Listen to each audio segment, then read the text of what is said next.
Hello, good evening. It's Friday. It is 7:30. Well, just gone 7:30. This is the Arsenal Women's Show, and it is, of course, as we say every week, the official start of the weekend. So we've got a lot to get through tonight. Actually, it's been quite a busy week in the world of Arsenal women, and in fact, women's football in general. Actually, of course, we're going to look back on the win last weekend against Birmingham, a little bit tenser maybe than we would have wanted. We're also going to look ahead to the big game on Sunday, of course, away at Brighton. Really important game that is as well. Due to the fact that they've moved the FA Cup tie against Coventry United to next Friday, we're going to look ahead to that game as well, because we won't be able to do a show, unfortunately, when the game's on, because we'll obviously be watching that. So we'll look ahead to that as well.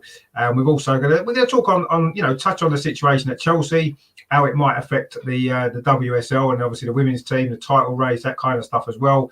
And of course, we will have the latest player chant that Matt's been working on all week. And also as well, Amar's going to be popping in as well later on to go through his latest quiz question as well. So loads to come the other side of this.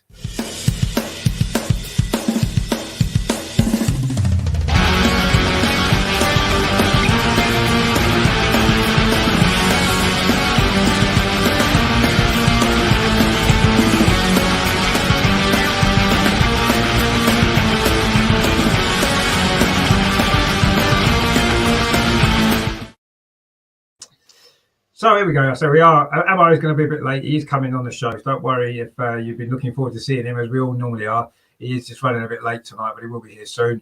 But of course, as always, we've got Andreas, fresh from his little trip down to London at the weekend. Great, some videos that you did for us as well. How are you this week? Yeah, I'm fine, thank you, and good evening, everybody. Yeah, always glad to be here, to be back in the show, and as you said, the perfect start for the weekend to be in this show.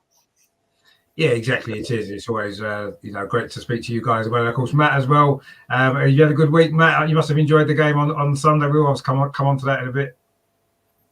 Yeah, I really enjoyed it. I think it's been a really good week overall, and I'm looking forward to having a good chat with you all. Good. Yeah, that's what we like to hear. And obviously, Amar as well will be joining us. Andy's in the chat as well. He says, "Good evening. How you doing, Andy?" He says, "Aren't we happy to have Rafa, another centre back?" That's how we win stuff, happy day. Indeed, yeah, we will obviously talk about her and a few others as well. In fact, the only place we can really start, I guess, will be the last game that we played, of course, which was last weekend. And Andrea, was there, and Amar as well. This game, of course, against Birmingham.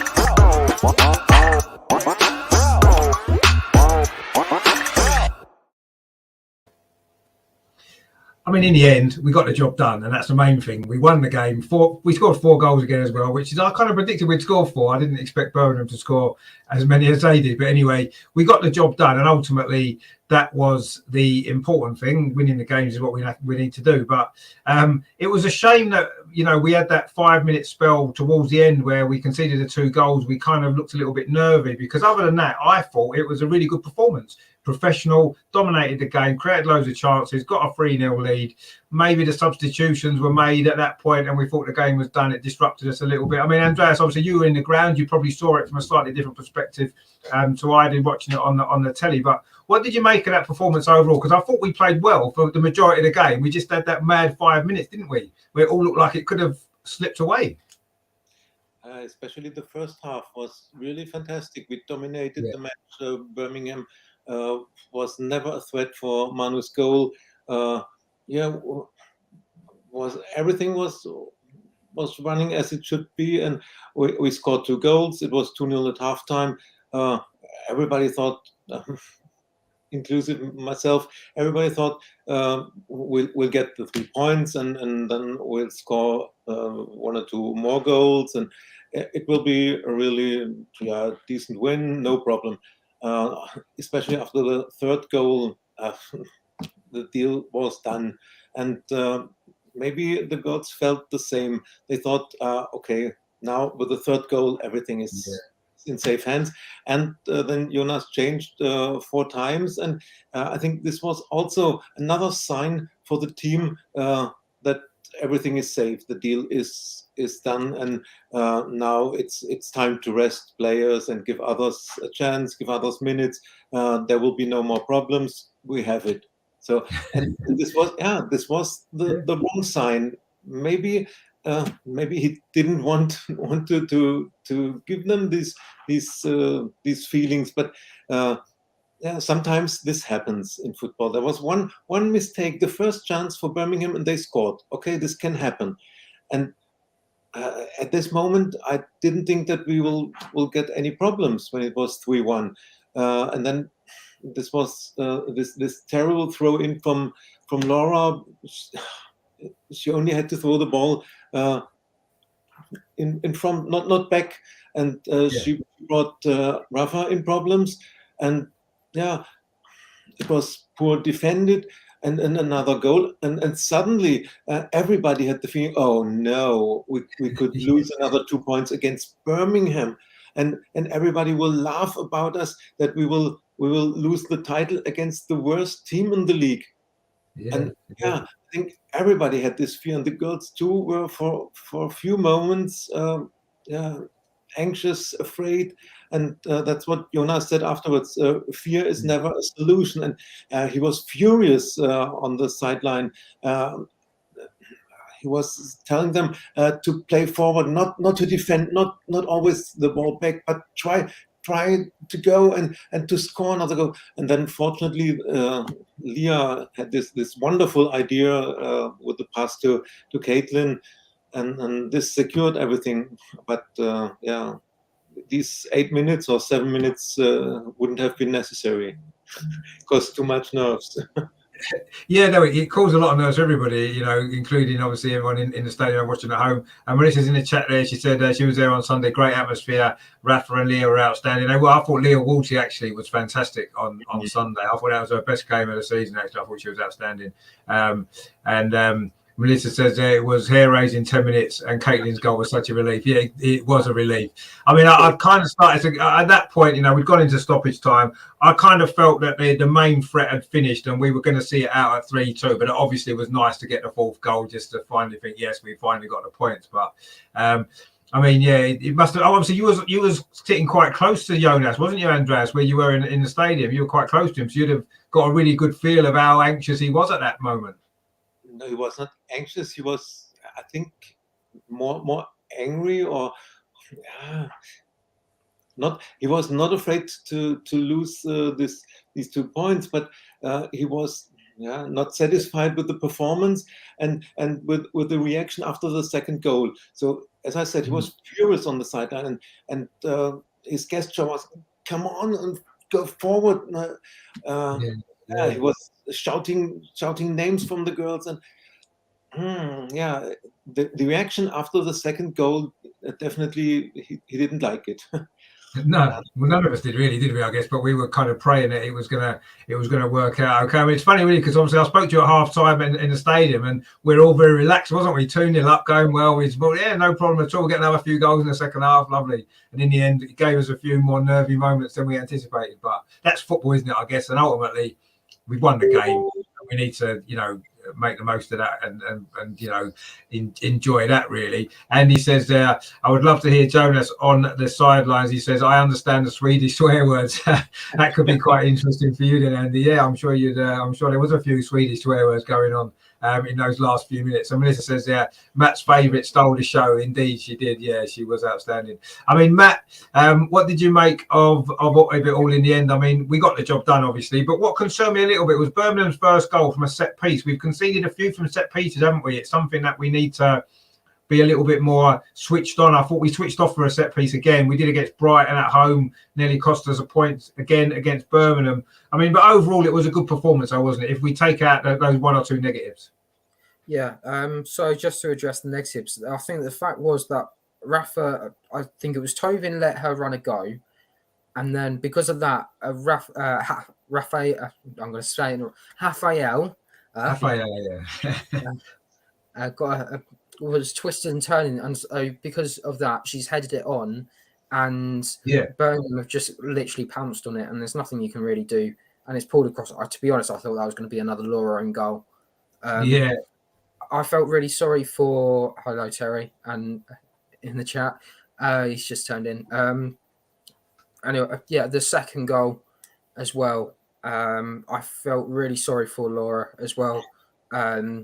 especially as a coach when I'm doing futsal, all the kids, they want to go forwards, and what she's tried to do is she's tried to play it sideways, but not realised. Yes, there's laughing at Melissa, my friend from the Liverpool and Birmingham. There was the lapping concentration, and didn't realise that there was 2 players on Rafa. I actually thought that was a handball, if I'm honest, on the Birmingham City player when she tried to clear it, and and they've just got a goal from it. The important thing is that we didn't turn around and go, right, okay, well, that's it now, 3-2. We went in and right, okay, we need to get one back, not only for goal difference, but just in general, get the atmosphere going again. And as a lot of you have already said, and my favourite player, Leah Walty, goes and puts in that through. I think there's something about Meadow Park that just like when they put in those through balls, it's just perfectly timed, and it was a brilliant finish from Caitlin Ford. I mean, a lot of the times I've had a bit of an issue with her this season when she's not scoring or she doesn't seem to be playing very well, but she's done really well over the past 3 games. She's now scored in, I think it's 3 and 4 games now. Yeah, so got 2 against Liverpool. Yeah. That's huge importance on that.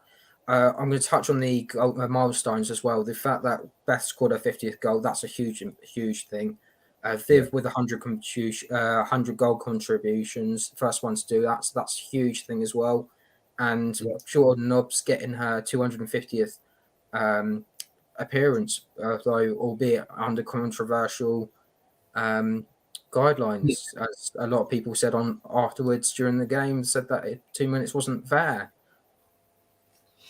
Yeah, I mean, it was. I mean, I guess ultimately, I suppose when I look at it, is game management is more important than individual players' milestones. And Jonas obviously saw, he didn't think about that at the time. He wanted to get Jordan on the pitch for those last few minutes just to make sure that we won the game. So, yes, it was unfortunate for Jordan, maybe that milestone for her came in that way. But ultimately, the most important thing was that it was game management from Jonas, and that overrided anything else. He probably wasn't thinking about that, was he, at the time? Fair enough. I mean, yeah, I did want to mention, obviously, the milestone, particularly for Beth, her 50th goal.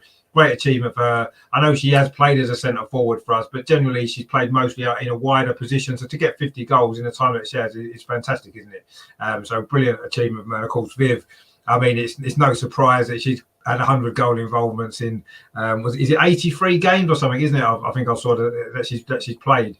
So it's incredible, really. I mean, what a fantastic player she is, as we know. And this new role in the Arsenal team for her is really thriving. She's thriving in it. She looks happier. She looks more relaxed. She's enjoying herself more on the pitch, and that's showing in the performances as well that we're producing. Because I think she's been key to the upturn in the goals that we're scoring in the last few games. That the performances have increased as well, improved. Sorry, Melissa says there, Caitlin has been outstanding since the Chelsea game. Yeah, since she came back from the Asia Cup. You know, whether that was what she needed a break. You know, playing in the Australian team, she's come back. And she's been brilliant. I agree. I thought she was unlucky to be left out of the starting team on Sunday because she played so well. But she came on, made a point with another contribution, a great goal, as Matt said, a really good goal actually. I mean, what a pass it was to put her in, but what a fantastic finish as well into that far corner. Brilliant stuff from her as well. Melissa as well kind of goes on with that. Felt sorry for Jordan a few minutes. Yeah, I mean, I felt a little bit sorry for her to mark that a moment like that. But ultimately, I say the game management was the main thing at that point. And you know, I'm glad that she came on as opposed to him not making the sub, and maybe Birmingham got another goal, and then he wanted to get another attacking player on, didn't he? As Andrea said, he wanted to get the ball further forward up the pitch, and that was why he brought her on. It was a good decision from a team perspective, maybe not necessarily from her personal perspective, but ultimately, you know, she's got plenty of opportunities. You know, she's going to start more games. You know, and we will appreciate her for what she's done anyway. So I'm sure that's fine. Melissa says, I do feel something could have been done presentation-wise pre-match. I think maybe that they'll do something, maybe another game. Could be this game, maybe next home game, possibly against Coventry. Derby would make more sense. At the Emirates. Yeah, at the Emirates, maybe. Yeah, one of those games at the Emirates, maybe give her a presentation there. Yeah, that's maybe that's what they had planned anyway before. But yeah, I think she does deserve a little presentation for that. 250 appearances is a fantastic achievement. What a great player she's been for us over a number of years, and a great servant to the club. And yeah, she definitely deserves something. I'm sure the club will do something for her. I'm sure they wouldn't. They're not going to let that go without doing something. So yeah, I mean, it was good to mention. I mean, we was going to come on to him anyway, but yeah, I mean, I say best 50th goal as well. I mean, you can't really. We've said it before, Andreas, haven't we, on the show? This season's probably been best season for us, and you think what she produced in the past to even raise her level even more this season. It's been fantastic. She's been fantastic, hasn't she? Again. Yeah. I can only agree. Yes. Yeah, I mean, 50 goals, for Arsenal is a great achievement as well for her, isn't it? And I'm sure she's going to get a few more. Yeah, whether she'll make the 100 or not, like Viv, I'm not sure, but she's definitely going to get. I said last week that she's so far my player of the season. So yeah, I can't say more. She's fantastic. It's her best season so far, and she's not the number 9 striker. She's normally playing as a winger and scoring 50 goals for a winger, and all the goal contributions she has, the assists. She's fantastic this season. So. Well, no, exactly. Yeah, I mean, I know you said she was a player of the season. She's certainly in the top 2 or 3. Definitely, she's been outstanding. Melissa in the chat there says need a shout out to Steph Catley too. She's been outstanding. No, she has. I mean, again, she's another player. Maybe I know Matt's maybe had a few little criticisms at Caitlin at times. I've maybe had a few at Steph, because sometimes I feel as though defensively she can sometimes switch off a little bit and she makes a few silly mistakes at times. But yeah, she has been brilliant actually. And she's in good form as well. It's good that so many of our players at the moment are playing well, aren't they? We've got so many in good form, which is good to see. Melissa says Viv is my favourite, as everyone knows. She's so underrated, and I love to see her smile. She's having no, exactly. That's one of the main things I've enjoyed about watching these last sort of 5 or 6 games. The fact that Viv now, before I felt she didn't, whether her mind was distracted by the contract situation and she was maybe not unsure what she was doing, and you could tell in her performances her head seemed to be down, her shoulders had dropped, and she didn't seem herself. And now all that's come back, and it's brilliant to see her looking so happy, playing so well. And hopefully all this might convince her to sign that contract. Let's hope so. Because what I loved, sorry Richard, what I really loved in the pre-match shoot, they went to take a photo. Viv realised she wasn't in it. They all laughed. Yeah. And it was brilliant to see. And I'm just thinking, you've got players surrounding her, trying to ask her to stay midweek as well. I think she realises that she's going to be missed no matter what. Yeah, of course. I mean, she knows how much everyone at the club loves her and appreciates her, and it's just a matter of whether she feels the club matches the ambitions that she wants. And let's hope that we do. And we're certainly doing as much as we can. The players that we bought around her, and just the way the season's going overall. Andy says, Viv's such a great player. Agree, she looks happy. She's a Dutch baller that likes being involved in the game. Yeah, of course she is. She wants the ball. She's had the ball. She must have had. I would say she must have had more touches of the ball in the last probably 4 or 5 games than she had in the previous 10 or 15. She must have done, because she's involved in everything now. And before she got a little bit isolated, didn't she? When in some of the positions she was dropping deeper anyway to get involved, and now she can do that, and it doesn't affect the end product of the team because she's got Stina in front of her who does that work. So it's working really well, and long may it continue really. Andy says, what a team we've got. And this is Jonas' first window. Yeah, exactly. It's his first season. And, he's building something in what he wants. And, you can see already the kind of result of that. Terry says, my only downside, we never really tested their keeper that much. She looked shaky. No, I said that in the watch long, actually, that the keeper did look a little bit shaky. And we didn't maybe fire enough shots at her. But anyway, we scored 4 goals. So that you can't grumble that too much. She never seemed very confident. I'd like her to shoot more often. Yeah, exactly. Yeah, I think I'll definitely want her to shoot more at her, because she did look a little bit shaky. Looked like a very young goalkeeper, actually. She's not their normal goalkeeper, was she? She looked very young, actually. But anyway, she did quite well, actually, in the end. Melissa says Viv is still a very shy kid most of the time, so humble and grounded. She is indeed, yeah. And she's got so much to give still. Fingers crossed it's in our shirt. Yeah, that's what we all want, obviously. We want her to stay, and let's hope that everybody at the club can convince her this is the place for the rest of her career. Hopefully, certainly for the next few years. Let's hope so. Terry says, let's hope Viv don't get jealous that Sousa is Amar's favourite. No, I'm sure Viv's okay with that. Actually, I'm sure she is. Viv's a lot of people's favourite, so I'm sure she doesn't mind Amar having a different favourite. I'm sure she's cool with that. She's much more involved in the game, I think, on her new role, and that's good for her. She knows her task is now to drop deeper, to try to get the ball back. And before she was so often so isolated and not involved in the game. She tried to fall deeper, to get involved, but then she was missed in the center. Yeah. And this was a problem for her, I think, too. But the decision she has to make is, does she want to win the Champions League? Then she has to go to Barcelona. This is a fact.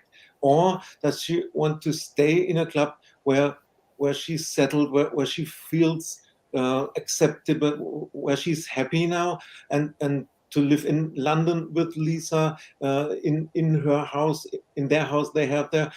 So last week I heard Tim Stillman, and he said one possibility is she could sign a short-term deal for 1 year to see where will Arsenal be in 1 year. Will we be competitive for the Champions League? Then she could sign a long-term deal, just as Leah did, or is it time to move on? But I think this could really be a chance that she says, okay, I'll stay for 1 more year. Because in Barcelona, all the top players sign new contracts. So it's not sure that she gets the place in the team that she has, the standing in the team that she has at Arsenal.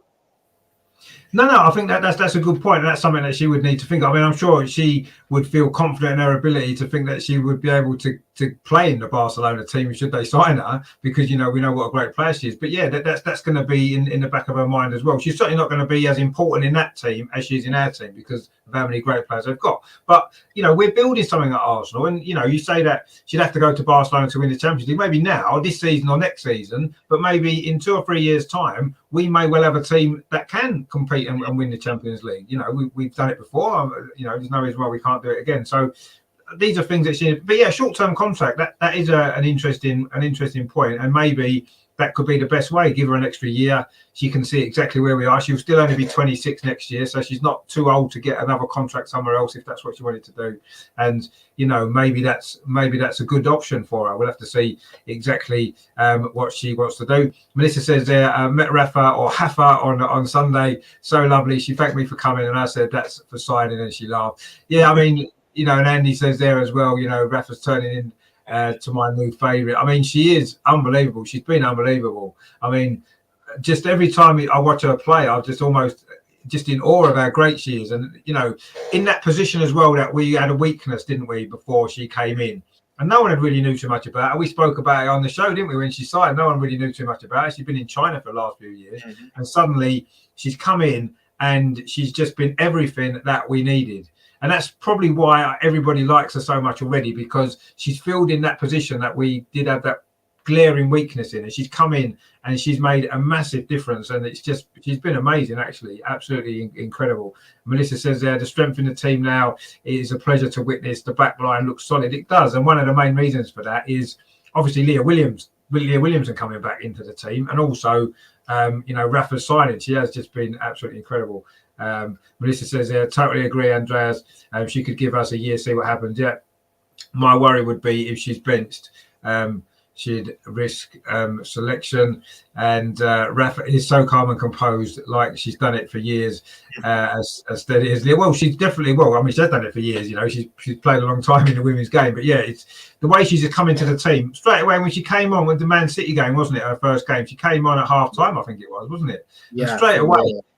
Yeah, when Leah got injured, yeah. She came on at half-time Man City, and straight away, within 5 minutes, she'd done 2 or 3 brilliant things, and you're thinking, wow. And since then, she's just going from strength to strength. It's just brilliant. She's been a brilliant signing, and really has transformed the team. Although having said that, we were keeping more clean sheets in the first half of the season than we are now. We're conceding goals now. She's in the team. Not that it's her fault. I know she got caught out by that throw in for the second goal. I didn't blame her for that because it wasn't a good throw from Laura. Laura should have gone up the other end of the pitch. You don't throw it back in that position of the pitch really. But anyway, but yeah, she's been absolutely fantastic, and it's good to see. And well done to Jonas for getting that signing done, because he knew what he wanted, a left-footed centre back that could bring the ball out of defence. He's got what he wanted, and she's brilliant, and brilliant.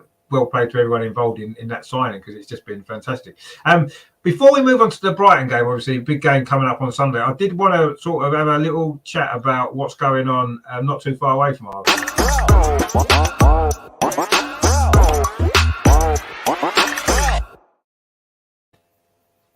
Obviously, these sanctions that have been placed on Chelsea this week, we know the impact that could potentially have on the club. They can't sell any tickets, they can't sign players, they can't renegotiate contracts. Obviously, that affects the women's team as well. It's the same club, the same owner, all this kind of stuff. I mean, we saw obviously Chelsea played last night. They won that game reasonably comfortably in the end, which we kind of expected, I suppose, if we're honest. But I'm not sure that this is going to have too much impact this season, because they've got the players they've got. The transfer window shut. It's not going to make that much difference between now and then, I don't think. Yes, the travelling thing might be, the tickets maybe. I mean, Andreas, do you think that this is going to have make much of an impact on this season now, or do you think it's going to be more in the future if these sanctions aren't lifted at the end of the season, for example? Do you think it could have a real big impact on Chelsea women next season, more so than perhaps the impact we might hope it might have now in immediate effect, maybe? It will have more impact in the next season, but I'm not hoping that it will have an impact on this season, because I don't want to win the league because Chelsea is sanctioned or has any problems with the government. This is not the way I want to win the league, and I'm too far away to say anything about Abramovich or where he's got his money from, what he does with his money or with his connections. I can't say anything about it, but what I know is Chelsea, the football club, is not involved in the war, and I don't feel that this is the right way to sanction a football club. This is my personal opinion, no matter whether it's Chelsea or any other club. And so let the club play football, let the players do their job. It's their job that they go to work every day for training and in the weekend for playing matches. So let them do this and do whatever is right with Abramovich or others. This is nothing on which I can say anything. So I hope it will not have an impact and Chelsea will play a normal season, and despite this, we will win the league. This is what I hope. And then we'll see what impact it has for the next season.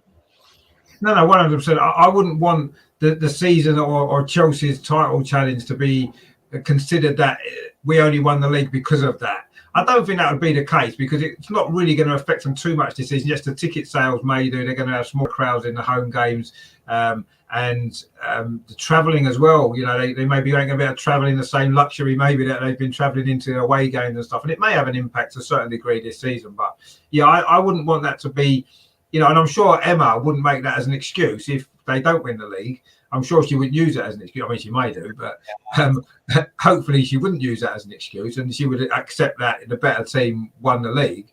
But yeah, I agree. I wouldn't want it even to even be a consideration. I want us to win the league because we're the best team and because we deserve to win the league, not because Chelsea had sanctions put on them, which I don't think are going to really have a major impact on the club as a whole until next season, possibly, because the transfer window in the summer and players out of contract and all this kind of stuff will have a massive impact on the club going forward. I'm not sure between now and the end of the season it's going to make that much difference. So, let's hope that it isn't used as an excuse by anybody, the media or anybody that would say that that's the only reason why, if we do win the league, that was why, because I don't think that would be fair on the job that we've done this season, apart from anything else. But no, I mean, I agree. I do think the sanctions on the whole football club are harsh, because it doesn't just affect Roman. Yeah, give sanctions to Roman Abramovich, 100%. But it has an impact on so many other people, doesn't it? The whole club, the people that work there, even the people that make the tea, clean the change rooms, everybody, the kit people and all this kind of stuff, it's going to affect them. And it isn't really fair. But ultimately, I suppose, what can you do? You've got to put sanctions on, and he owns the club. It's his club, his money bought it and pays for everything. So I guess, not everything, but it's funded the club. So it's a tricky one, isn't it? And, it's going to be a big talking point between now and the end of the season, I'm sure, in both the women and the men, because both clubs are in a good position in their respective leagues and going to try and win trophies. So, I mean, Matt, what have you made of all of that then? Obviously, the goings on at Chelsea. I mean, I was hoping that last night it may have disrupted them a little bit and they may have dropped some points, but they didn't. They won the game in the end. But what are you making of it overall? Do you think it is going to have an impact this season on the women's team? Yeah, well, just before Terry's asked me a question for Andreas, just to let him know, I am I'm smaller than half of the players.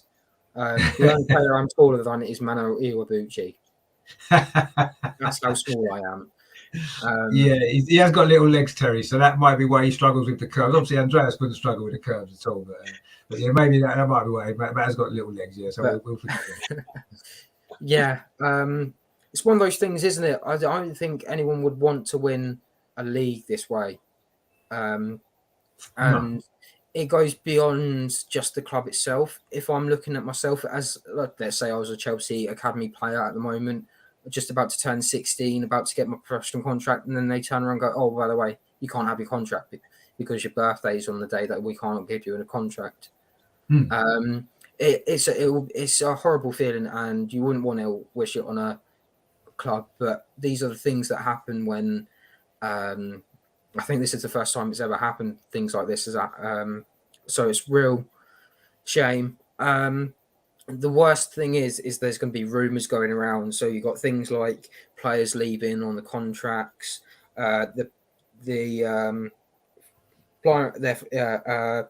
might have to another rumour I heard was that they weren't allowed to play anymore because of this, that and the other, and it's just things that people are speculating or putting around. It's just one of those things. And the sponsorships as well. That's a big one.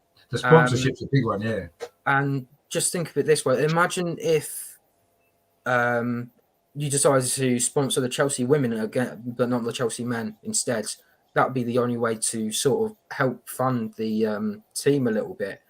They couldn't really do that though, could they? Because even the Chelsea women's club are still under Abramovich's ownership. So if you're supporting the women's team, you're supporting the club, and that's supporting Roman Abramovich, and that's kind of what's not allowed. So, or not looked upon. So I don't think anybody would be able to do that.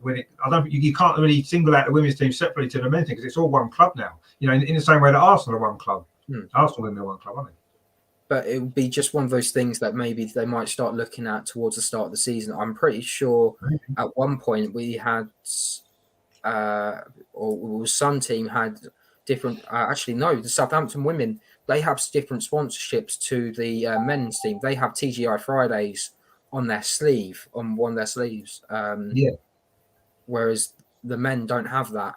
It's just one of those things that you got to. I think that a lot of people sort of take with a pinch of salt, and it's going to be one of those things that develop. I mean, they went to West Ham and won 4-1 yesterday. Bear in mind that they lost a League Cup final against Man City on that Saturday as well. That would probably have more of an impact than what's going on right now. But I think Emma. That's the next point as well, is that Emma will not be at the Everton game because she's been supposedly fined for what she said in the press conference. So it's just a case of maybe this might be a factor of Chelsea dipping in form a little bit. But if I'm honest, I want it to go to the last day of the season. I want to be there in person, seeing them lift that trophy up high. And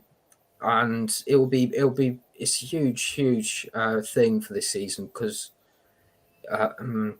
we've done so well, and if Chelsea can't keep up because of one small thing, it seems just a bit of I can't really explain it. It seems just a shame towards the end, if I'm honest.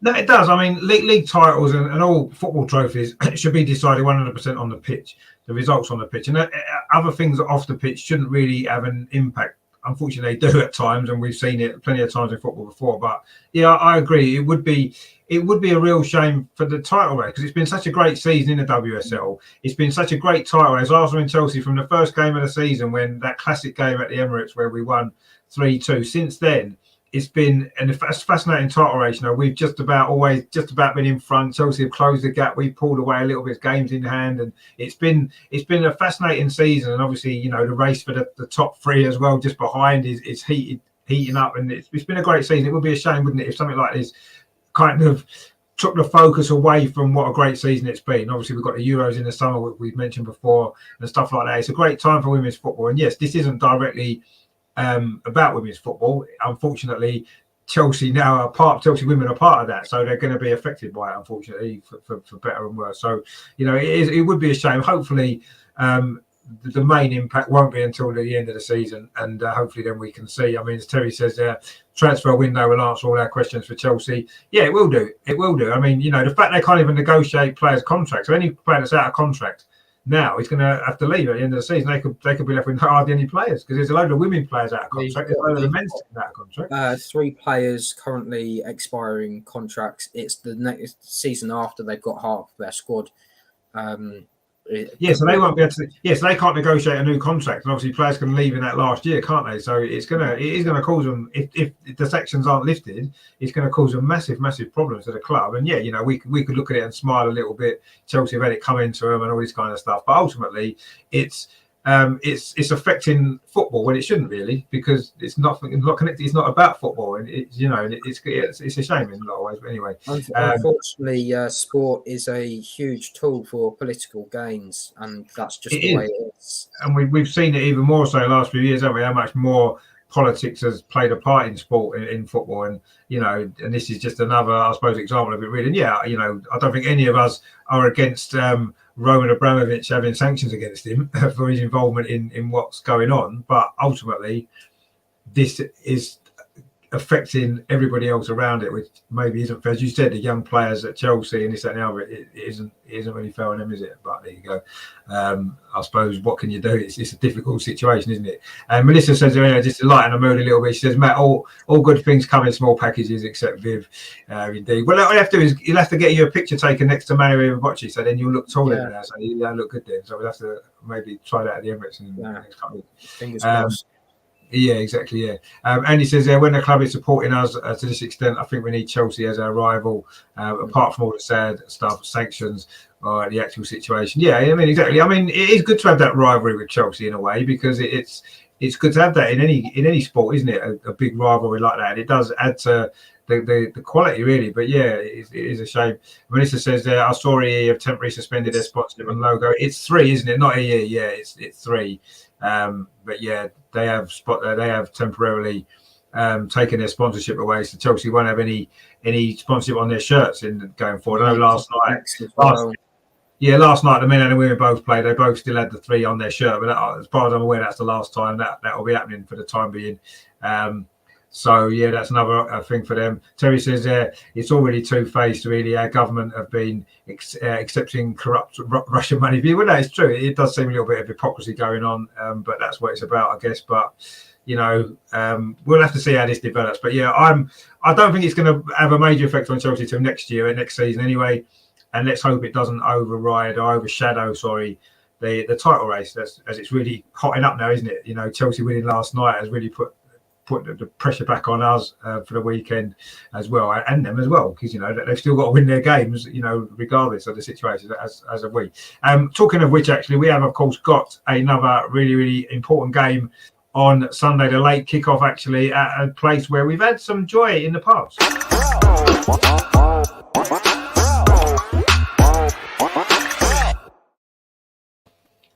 Of course, the image there of us winning the league at Brighton, of course, not at the same stadium we'll be playing this weekend. Of course, that was at the Amex, of course, in 2019 when we won that day to seal the title, which was great. Obviously, we can't seal the title this week by winning away at Brighton, but a victory there is going to be massively important, as we said, in terms of the title race. And I don't think it's going to be an easy game. Brighton are certainly no pushovers this season. We've played them twice at home. Yes, we've beaten them twice, but in the last game a few weeks ago, it was a really, really tough game, and we came close to dropping points. I mean, Andreas, what are you expecting on Sunday from Brighton? Because it's not going to be easy, is it? Hope Powell's a very good coach. Team's very well organised, and they've got some good players. Yeah, and I remember the last match against Brighton. It was a very, very tough match, and for a long time it didn't look very comfortable for us, and it didn't look as we could win it. So I think we can expect another tough match. And I just checked; they have a problem to score goals. They have only scored 18 goals in their 15 matches. Yeah, but with 18 goals, they have 23 points. So this shows it's difficult to score against them. They don't concede too much. They are really stable in the back. So it will be difficult. And yeah, we have two problems. We concede too many goals. We have problems in defending crosses or set pieces to the box or corners. So it could be that that we will not end with a clean sheet there, and then it's the same as in the last match at Meadow Park against them. If we concede one, we have to score two, and therefore I think it will be a really tough match. But on the other side, the team has self-confidence. We have won the last matches. Nearly all players are fit and healthy. Jonas has possibilities to change, to rest players. He has, as I said in the last weeks, he has the chance now to react from the bench if a match doesn't work out as he planned. So yeah, it will be a tough match, but let's stay optimistic that we will win there. We need to win. We need to keep the pressure high on Chelsea. I saw the match yesterday from Chelsea, and they were really, really strong, and it was a very good performance. So we must keep the pressure high on them, and to keep the pressure on them, there's only one solution. We must win at Brighton. We need 3 points. Yeah, exactly. I mean, you know, the fact that Chelsea have had a midweek game, we've had a midweek off, may be an advantage when it comes to the games this weekend. They're going to be maybe slightly more tired. They've got a few injuries at the minute, whereas we seem to have a almost fully fit squad, or pretty much fully fit squad. So, obviously, when we have got everybody fit, as we have at the moment, there seems to be selection issues. Caitlin Ford got left out of the starting lineup against Birmingham when she'd been playing really well because Beth was back. You're not going to leave Beth out, I guess, are you? And there are several kind of selection headaches for Jonas actually ahead of this game. I mean, a good problem to have. You're better off having too many players to pick rather than not enough, as we had earlier in the season. So I mean, it's good on that basis. I mean, Matt, do you think that there's going to be? This is not. I mean, you don't want to rotate the team too much, but do you think this is an opportunity for Jonas to maybe make 1 or 2 changes again? He did last week, didn't he? Brought Beth in and stuff like that. Do you think he'll make some more changes, or will he stick with a team that, for the most part, played well against Birmingham? I think he will. I think Laura will drop to the bench though, and Noel will come back. That's for sure. Yeah, that's a good point. Yeah. I might be tempted to turn around and say, you know what, Caitlin, you've scored. You've scored it in the last couple of games. Give you a go up top again, and then have Stina on the bench. But that would be the only 2 changes that I'll probably make. Although Stina and Viv does work, it might be a 50-50 with that one. But it'd be interesting to see how that goes. Just in general, Brighton's home gate record is they played 7, won 4, lost 2, drawn 1. They've only scored 9 goals and conceded 10. They lost to City and United, but drew to Chelsea. Just in general, I picked out, I'm going to pronounce this Finnish player's name completely wrong, Koivisto. Basically, what she likes to do is she likes to run. So this is on set pieces. She likes to make that late run towards the back of the post or the front post, and she likes to try and get on. That's how Brighton scored against us in that, and they that's how they got their first. It was her that scored, wasn't it? She scored their goal that night, didn't she? Yeah, and against us, you got to. That's why I kind of want Noel there rather than Laura, because although Laura is 23 years old, Noel knows the league more better. She'll be able to concentrate and she'll be able to show a little bit more leadership in that role. Whereas, she a couple of times she scored from set pieces this season, and also it's Maya Letitia has scored there last time around. Yes, she did. Yeah. And again, that was from a set piece as well. So we've got to make sure that we're on our set piece game for sure. Don't concede anything silly like last time, and just make sure that we see out the game. Funny enough, Terry, you picked my what I would have said as the result, but we'll come on to that, I think, a bit later. Yeah, he says one way. We'll come on to that. I mean, and he says there, MM77, please don't say rotate. Well, I think a little bit of rotation is good, isn't it? Melissa says there, remember though, Brighton went on a losing run, then they thrashed Reading 4-1. Yeah, they did. And they won obviously last week as well about Aston Villa, didn't they? So, you know, they've seemed to turn their form around.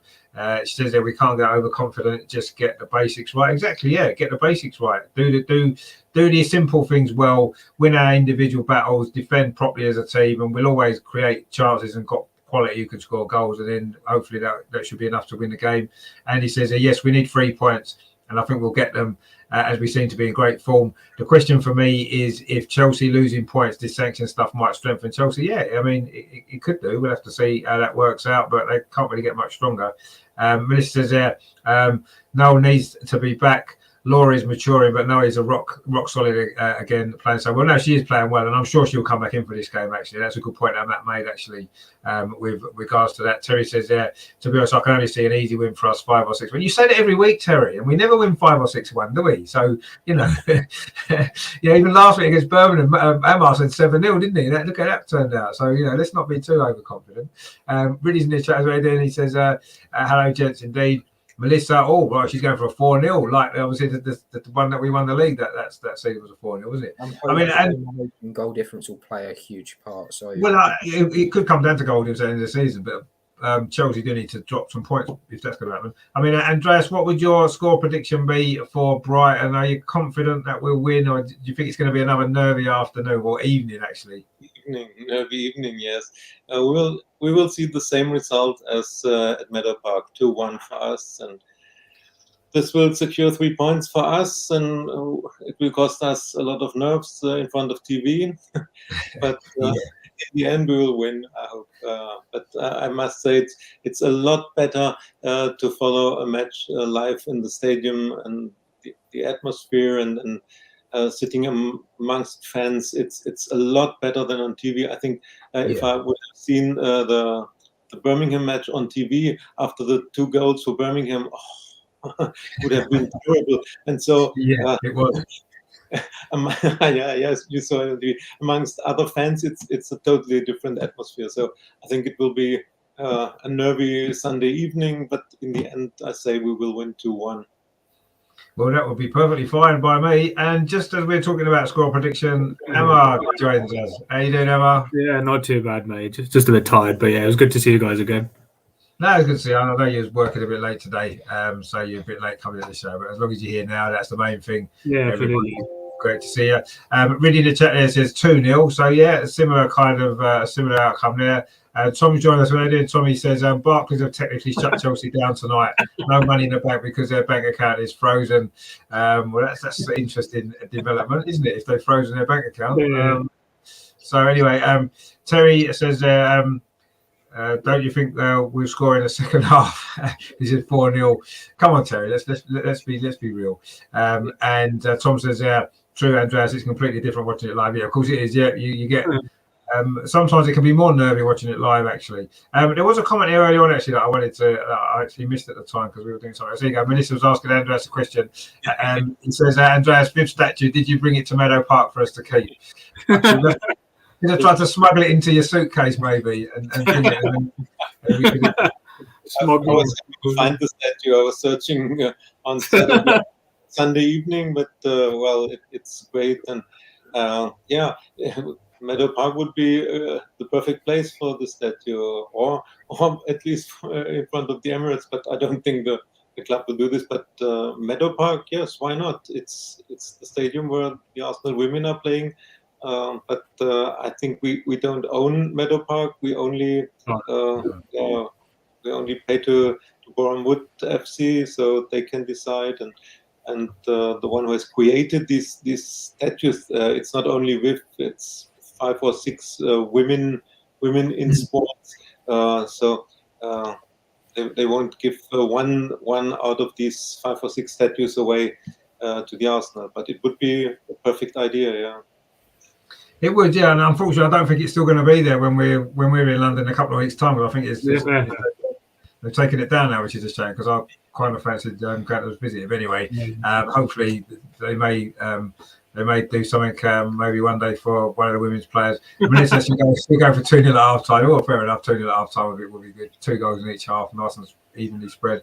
I mean, Matt, I don't really want to ask you what your score prediction is for Sunday, but I will anyway. So go on, entertain us with your prediction. Terry's nicked it from me. So 1-0. I was going to say 1-0. What is it? I wonder. Well, that's probably a fair enough result from you as it happens because you said Birmingham would win 2-0 last week. They did score 2 goals, so at least you got that bit right. And maybe Brighton will score 1 goal on Sunday, and maybe Andreas will be right, and we'll get 2 and win again. So we'll see. I think how many times now? The Tottenham game. I think only 2 or 3 times I've been right with the away scores or the home score of the opposition. So yeah. So take it with a pinch of salt. Well, no, I mean that's fine. We don't really want you to be, we quite like the fact that you get them wrong. Actually, most weeks it's pretty good that you do because we don't want you. If you'd got them all right, we'd be bottom of the league by it at the moment, wouldn't we? So, it's quite good that you don't get them right, really. I mean, Amar, of course, thanks for joining us. I know you've missed the little bits and pieces that we've done, but what are your thoughts on the Brighton game on Sunday? Obviously, a big game, important game. We have to win. What are you kind of anticipating from this game? Brighton are a decent team. They've got good players. Yes, they do, yeah. We saw how good they played at the Emirates at Meadow Park a few weeks ago. So what are you anticipating from Sunday? And obviously then give your score prediction as well. Yeah, as what is expected with teams that are managed by Hope Powell, who knows who for so long was manager of the Lionesses and now Brighton. She's done a tremendous job there. And look at the past couple of results. Who would have expected after the run they were going on to put 4 past an informed Reading side? That was a bit of a standout result. They backed it up with a 1-0 win over a bit of a timid Aston Villa side who had their chances, but in the end, keeping a clean sheet's been impressive. They're going to be difficult to break down, and Arsenal can't afford to be as sloppy as they were, especially when they should have been better in seeing the game out. Game management is going to be key, and if they get sloppy like that against Brighton, maybe they won't get those chances to finish them off. And I know whilst we've beaten them comfortably a few times in the past, I would take any sort of win, really. I think it's going to be very nervy, but I think we can go there and win. And I would say probably we'll win 3-1, but not after a bit of a scare. Yeah, no, I'm not anticipating an easy game at all. In fact, I think it's going to be a really tricky game, and we're going to have to play well. We're going to have to be at our best defensively and also going forward to be able to win. Andy's a bit more confident than we are. He's going for a 5-0. Well, I mean, you and Terry between you have been pretty optimistic. Tom says he's going to say 3-1. Yeah, I mean, maybe a third goal on a counter attack late on Sunday when the other team are maybe pushing on a little bit. Tom also says regarding the statues, any statue of men's, women, and managers should be at the Emirates as that is Arsenal's home. Yeah, I mean that's a fair point. I know the women have played at the Emirates, not often. They're playing there twice in a couple of weeks' time, but yeah, it's something that needs to be looked at, isn't it? The women need to be represented more at the club, whether it's at the Emirates or whatever. There needs to be more representation of the great women's players that we've had, and the great managers that we've had, success that we've had, the trophies that we've won, the most successful club ever in women's football, and that needs to be recognised more. Man United don't let the fact that they're the most successful men's team in English football go without telling everybody about it. We need to do the same with our women's team because we've had so much success, and we need to be proud of that, really. But yeah, Melissa says it would look great outside. We have a contract there till 2024. Yeah, we do. And it'd be interesting to see what happens after 2024, because by that point now, with the new TV deal, the extra money in women's football, are Arsenal's women going to move into the Emirates maybe as their permanent home ground after 2024? Who knows? Because there could be such a demand for people to watch the games. We might outgrow Boreham Wood now, with the new kind of, the new TV stuff and money and what have you. Sorry, Richard, before we carry on, didn't you say, Andreas, at half time that it was practically full for the game against Birmingham? Yeah, it was, yeah. I think so. Yeah, they look like. I mean, you said that, didn't you, Andreas? At half time that there was a big crowd in on Sunday. Sorry, I didn't hear any exact figures, but I thought it could be around 2,000. Yeah, it looked really full, and I was very impressed because it was the match first against last, and with the kickoff time Sunday at 12 at noon. So it's not the best time to go to a football match, and Meadow Park looked really full. I would say about 2,000. Yeah, it did look a good look. Actually, I'm just going to try and find out if I can see exactly what the crowd was. Yeah, I'm also trying to find enough. The only problem I would have if we were to do the Emirates, let's say Arsenal men play at home on the Sunday night, Sunday, say it's a 4:30 game. When do you put them in women's? Do you put them on at 12 o'clock, or do you put them on for like a 1 o'clock kickoff to make way for it? Because that is kind of difficult to get both. It is. Games. I mean, you'd have to look at where, when the men's team's games were due. If we're in the Champions League next season, for example, we could be playing on a Tuesday and a Wednesday, so that would free up the Saturday maybe for the men and the Sunday for the women. Maybe we could. I'm sure there's a way of fitting it around, and it would actually make it easier as well, not having the games one after the other as we did last Sunday. If we got this Sunday as well, they'd have to kind of separate the games a bit better. It says here the attendance on last week was 1,700. 1,700, yeah, that's right. 1,700. Yeah, I got it. Yeah, good. That's very good. It is, yeah. So it's a decent crowd. Like you said, first against bottom in the league. Not the most glamorous of games. Birmingham aren't the most glamorous of teams, are they? But anyway, Melissa says the attendance was great, apart from our IV stand. It was packed. LV stand, yeah. LV stand, yeah, sorry, yeah. Yeah, that's the other one, the other side here. Terry says there, Andy, these 4 experts ain't got a clue. Easy win, no doubt about it. Richard to lose his voice, shouting goal every 10 minutes. Well, it'd be nice if I'd be quite happy to lose my voice if that's the case, shouting goal every 10 minutes. But I don't think that's going to happen, unfortunately. As much as I would like to, I don't think this week, maybe not. If we struggle to beat Birmingham 4-2 at home, the chance of us winning 5-0 away at Brighton seems quite optimistic. But you never know. Each game's different. Melissa says there, men will generally be sat though, wouldn't they? And we do Sunday. Men would be on a Saturday. Yeah, if next season, if we're in the Champions League, if we're in the Europa League, obviously we're playing Thursday, so the men will be playing more Sundays, and then the women have to play Saturdays. But yeah, we'll have to see what happens with that. But obviously, it's not going to be for another couple of years anyway, is it? Yeah, until the agreement with Boreham Wood runs out. But yeah, I mean, we'll see what happens with that. I mean, they won't play at the Emirates if you're only going to get 2,000 people there. It'd be pointless. You've just given me a really good idea, Richard. Sorry, I was just thinking, imagine if we do, let's say we do get Europa League next season. Imagine if we had Champions League on the Wednesday with all the women. And then Europa League on Thursday. Europa League on Thursday. I'm sure that would put a lot more people with bums on seats. I can't want to hired, Jens. We're going to get Champions League next season. Well, we have a double week of Champions League. I mean, I'm sure next season, regardless, I'm pretty sure that the Arsenal women are going to play more games at the Emirates. They've done it a few times this season, and I think it's going to become more and more over the next couple of years anyway. And hopefully, that may be where we end up. It would be nice to have the club all in one place, wouldn't it? I guess the same ground for everybody, but we'll see what happens.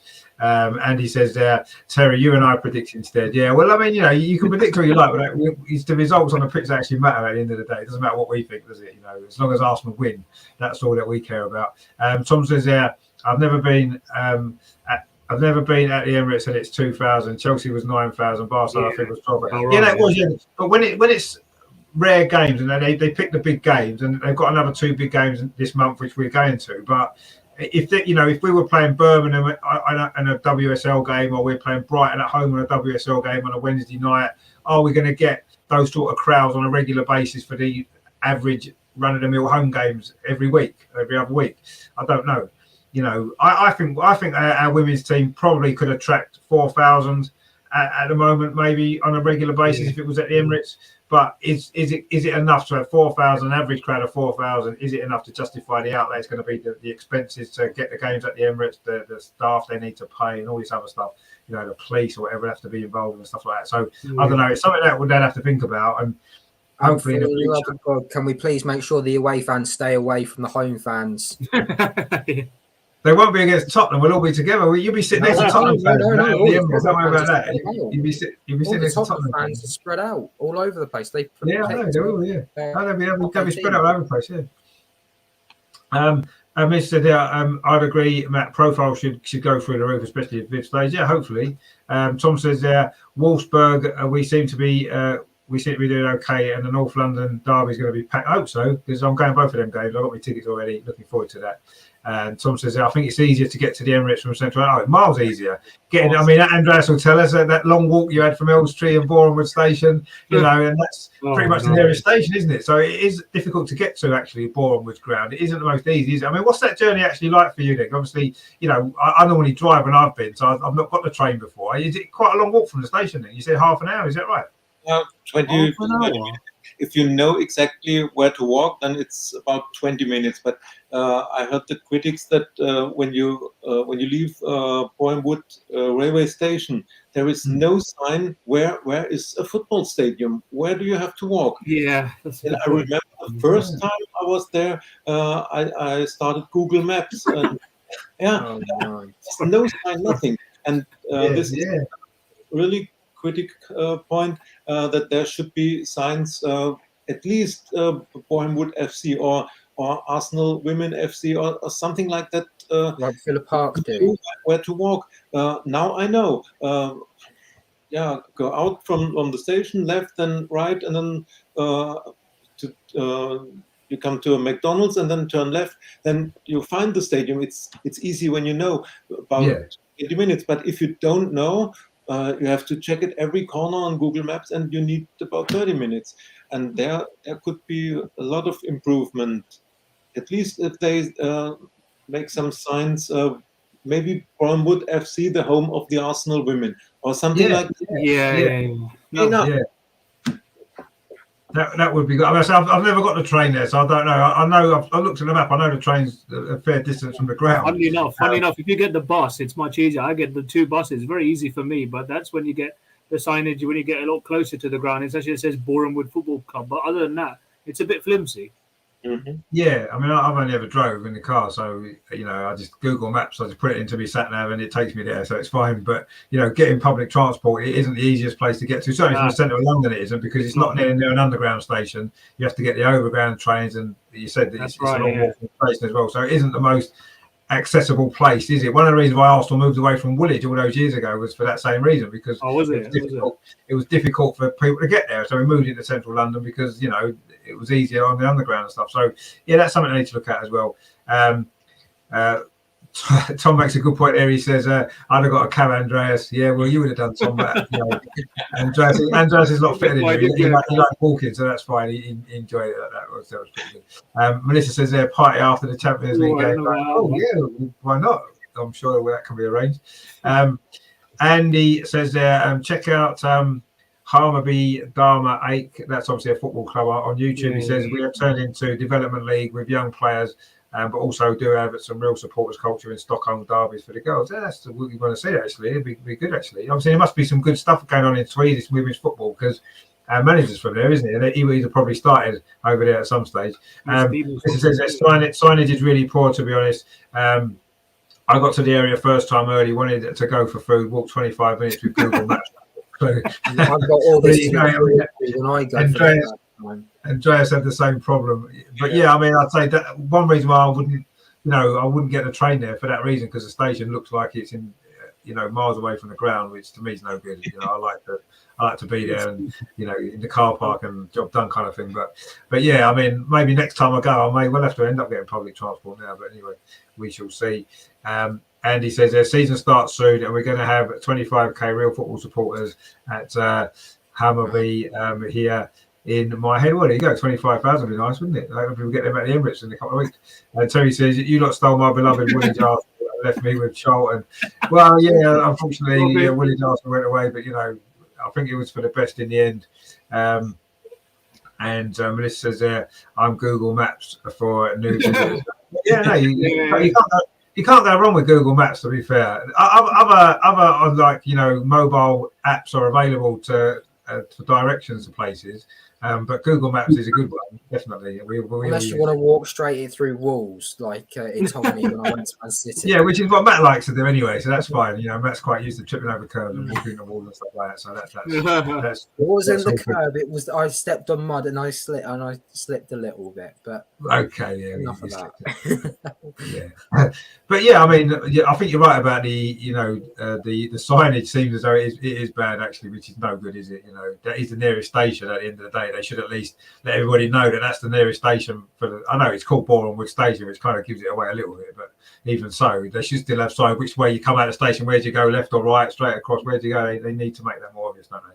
And that may help more people to go. But I say maybe they're not doing it because they know in 2 years' time they won't be playing there anymore. Who knows? Maybe they've already planned it already. We'll have to wait and see what happens with that. Now, because of the TV again getting in the way of game times. FA Cup game against Coventry, they have moved it to a Friday night again, which is not very good for us because it clashes again with our show. So thanks to the kind of the TV schedule or the schedule of the games, putting it on a Friday night, which is it works all right against Chelsea, but we don't want too many Friday night games. But we have got one on Friday nights. What we're going to have to do is we're going to have to look even further to that game now because we can't get another show in before that game because obviously it should have been the weekend, but they've moved it to the Friday. So we're going to have to have a little look at the FA Cup game against Coventry.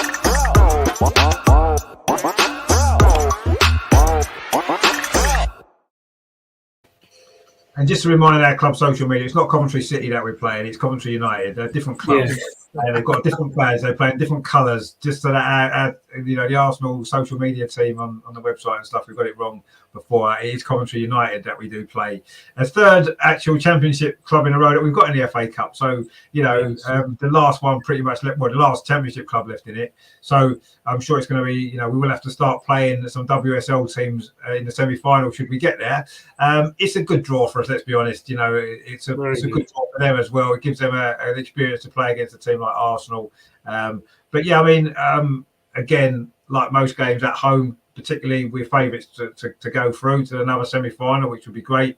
And it couldn't have worked out a better draw for us. We can rest players. We can play some players who maybe aren't playing as many minutes. We can save some of our more important players for the bigger games coming up after that. I mean, Andreas, are you anticipating that's what we'll do? It will be a very different Arsenal 11. Maybe, against Liverpool, we played a reasonably strong team, but Liverpool are top of the Championship. Coventry, as we know, have got their problems. Do you think it'll be a totally unusual starting 11? People like Jem Beattie probably playing and stuff like that. Do you think that's what it will be for this game? Yes, I think we will see a so-called B team. But if everybody's fit, but even if Jonas rotates a lot and brings players who have not enough minutes in the last matches, we should have a strong starting 11 to beat Coventry United. So we have beaten Liverpool and the London Lionesses, who are top of the Championship, and Coventry is at the bottom. But anyway, for Coventry, it's great that they can continue playing, and for all their players, it's not only the match of the season, maybe it's the match of their life. They are playing against the number one team of the WSL, and for them it will be a great evening. And it's not good for us that we are playing on Friday because it's a problem with our show. But when you look the next week, then there is the Champions League match, and it's better to play on Friday to have one more day to prepare. So it's good. It's a good draw, and it's okay for us to have this one more day. And I think Coventry match will be a chance for Jen, for Simone, for Laura, for Keats, all those players who didn't get enough minutes. and and a chance for Katie, for Kim, and Beth and Viv to rest. So I'm optimistic that we will go through and we won't have any problems. It's a good draw. Let's go through and look for the semi-finals. Yeah, exactly. That's what we want to see, and it'll be a massive, one of the biggest ever shocks in women's FA Cup history, wouldn't it? Yeah. The news that came at home to Coventry, but these things do happen in football. We've seen shocks happen plenty of times, and let's hope it's not us. I mean, what will be your score prediction then, Andreas? Obviously, I know we got a game to play before then, but obviously, what would your score prediction be for Friday? I'm optimistic. It's at home, and we will win 4-0, I say.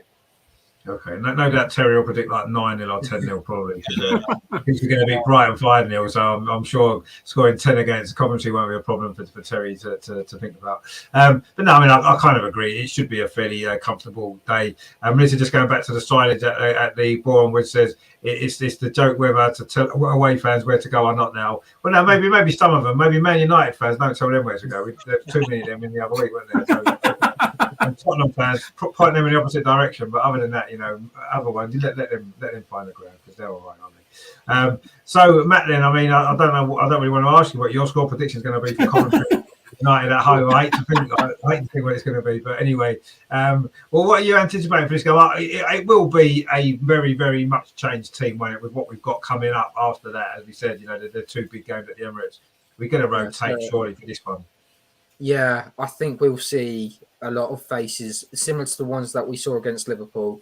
Lydia will start, obviously, because it's a cup game and she needs the minutes anyway. I could probably see Mano Iwabuchi come in, perhaps Jordan as well.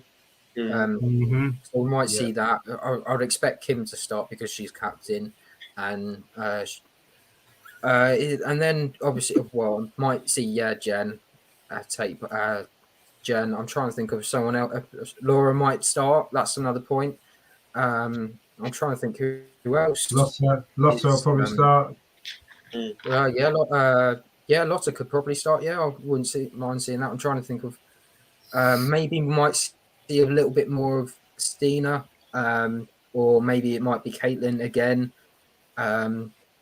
It's kind of hard to call as well because you kind of don't disrespect them, but at the same because of the fact they've gone through all this trauma of whether or not they didn't even know if they were going to have a club. They didn't even know whether where they were going to be this time in January. So I think we would have to make sure that we respect them in some way. I'm sure if we did something just to say in the partial, like if there was some sort of way to say gate receipts or something like that, just to give them a small percentage or something, just to say thank you and we're still glad that you're here. That would be a great little thing to say. Maybe we could start respecting them by getting their badge and their club name right. Maybe that's the picture. That'd be a start, wouldn't it? Then maybe give them the respect for that, perhaps first of all, and then go from there. But yeah, I agree with you. We should. But I was actually there when Coventry went to play Liverpool for the Pride, and they actually played really well. They played, although they lost the game 3-0, it should have been one of those games where they could have scored one, they could have scored two. It was just they couldn't have the shots on. So it's just one of those things where I think they're gonna give it a real go. They've got nothing to lose. They know their situation in the league anyway.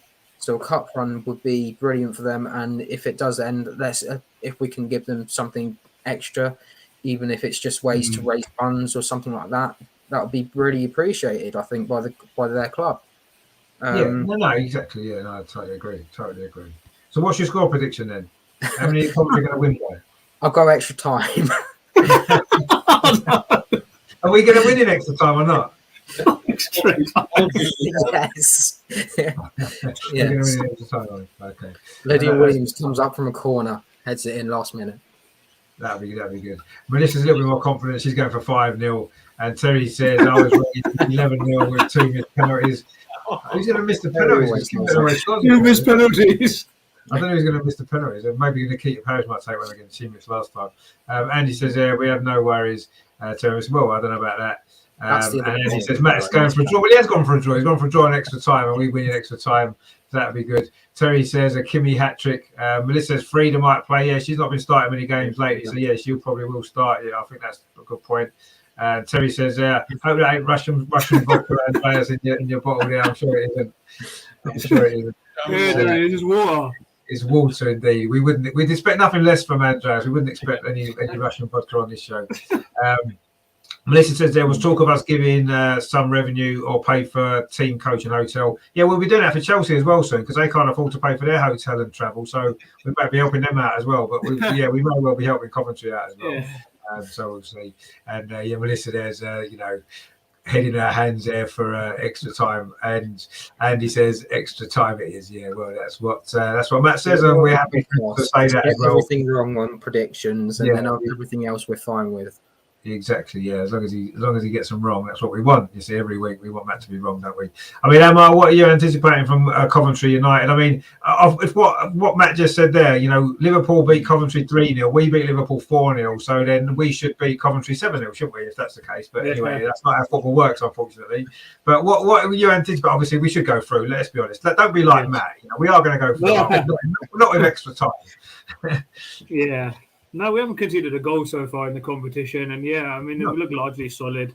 We've shown them maybe that we've respected them taken, but then we've shown that ruthless edge, and I think I'll go along with what Andreas said and say probably about 3 or 4-0. Hopefully get another clean sheet, and it'd be nice to see one of the other two WSL teams knocked out. You never know, but I mean, going forward, it'll be nice just to take some, keep players fit, and hopefully have a full strength squad against a very dangerous-looking Wolfsburg team, so which we'll get on to more about next time. But I mean, I think we'll get through comfortably, and hopefully, good luck to Coventry as well. They'll give it their all, but Arsenal at the end of the day, once again, to be too strong, I would say. Yeah, you'd imagine so, wouldn't you? I mean, Coventry, the fact they've still got a team at all is a miracle enough for them, isn't it? So the fact that they're now playing Arsenal away in the FA Cup, fantastic for them. I'm sure they'll enjoy the trip. Probably even more so if we put them up in a 5-star hotel, but not near Bournemouth Station because they won't find the ground. So they need to make sure that they're a little bit closer. So it'll be a good day out for them. Yeah, I mean, of course we should go through. I'm really confident that we will, regardless of the fact we may well make 9-10 changes to the team. Yeah. I still think we'll win. I'm going to actually sorry, Richard. It's Ipswich Town who are playing West Ham, so there is still one more non-WSL. Yes, that's right. I just kind of expect that West Ham will win that game. So, I mean, maybe they won't. Maybe we'll get Ipswich in the semi-final. That'd be nice, wouldn't it? We'll go to the final without playing a WSL team. That'd be the first time ever, wouldn't it? That would be a pretty good draw. But yeah, you'd imagine that Ipswich won't progress much further. But anyway, we'll see what happens. But we've certainly had a good draw. I'm going to go 5-0. I do think in the end we'll have too much quality, too much strength. We'll be much fitter than them, and I think that will show. He may well bring on Jonas, may bring on couple of subs towards the end as well who may want to bang a goal or two in the last 15 minutes. So I'm going for 5-0, and I'm sure that's what we'll do. Melissa says Chelsea can walk. Yeah, let them walk from the station actually, because they might get lost, because no one seems to know where the ground is. So maybe that's a good idea. Let them walk from the station. Terry says, let's donate to the Chelsea FC homeless. Well, let's not donate to them at all. Let's let them suffer. That's what I say. Andy says, that is vodka. It may well be vodka, really. It just looks in a pot of water makes it look like it's water. That's a good disguise there. That's good. Terry says, watch that last ball in a minute. Too much vodka. But anyway, that may well be what happens. But we shall see. Of course, what we need to do now is, before we get on to the highlight of the show, which is, of course, always Matt's new player chant, we've got a new little section which we started last week, and I've brought a little introduction to it as well, because it's going to be a regular feature on the show now.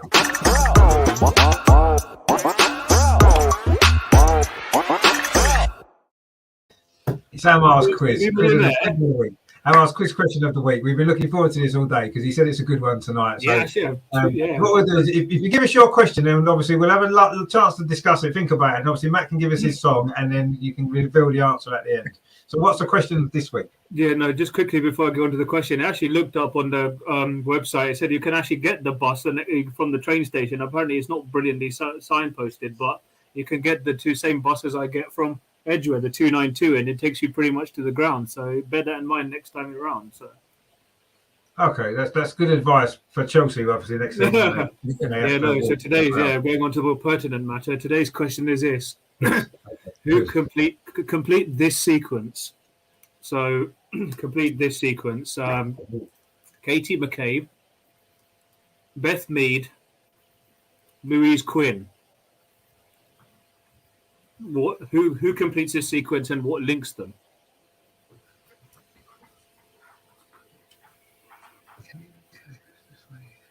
Katie McCabe, Beth Mead, and Louise Quinn. Who comes next in the sequence and what links them? I think I know this. That's a good question, actually. That is a very good question. I think I've got it on. Okay. That's good. Well, Andreas, have you got any ideas? No, not so far. I'm just gonna. This is a good question.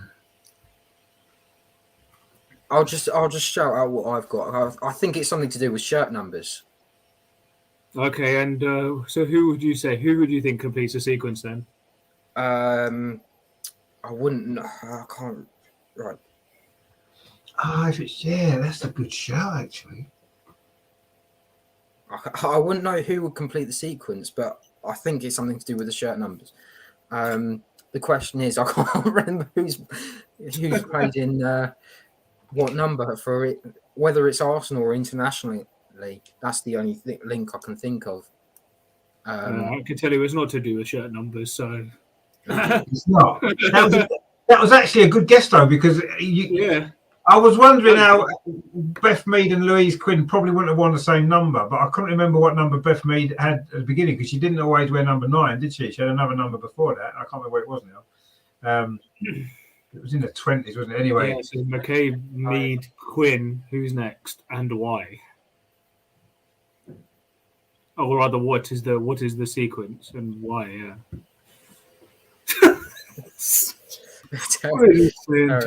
Very dribbling down that chin. Oh dear, man. Well, it was right. Oh, I see what you mean. It wasn't right. No. Anyway, right.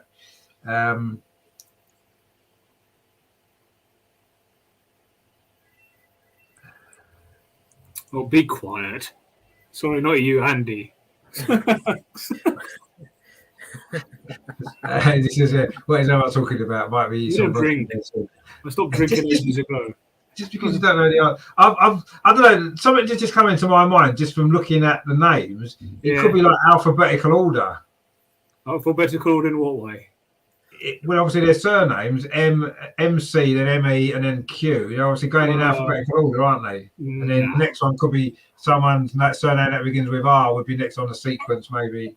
I've been amazed if anyone gets this, because when I was thinking going back in time from the last few years, I followed the Arsenal women's team, and I didn't have to do research, but I actually remembered the sequence. And so I mean, it's quite a tough. But I'll be very impressed if anybody gets it.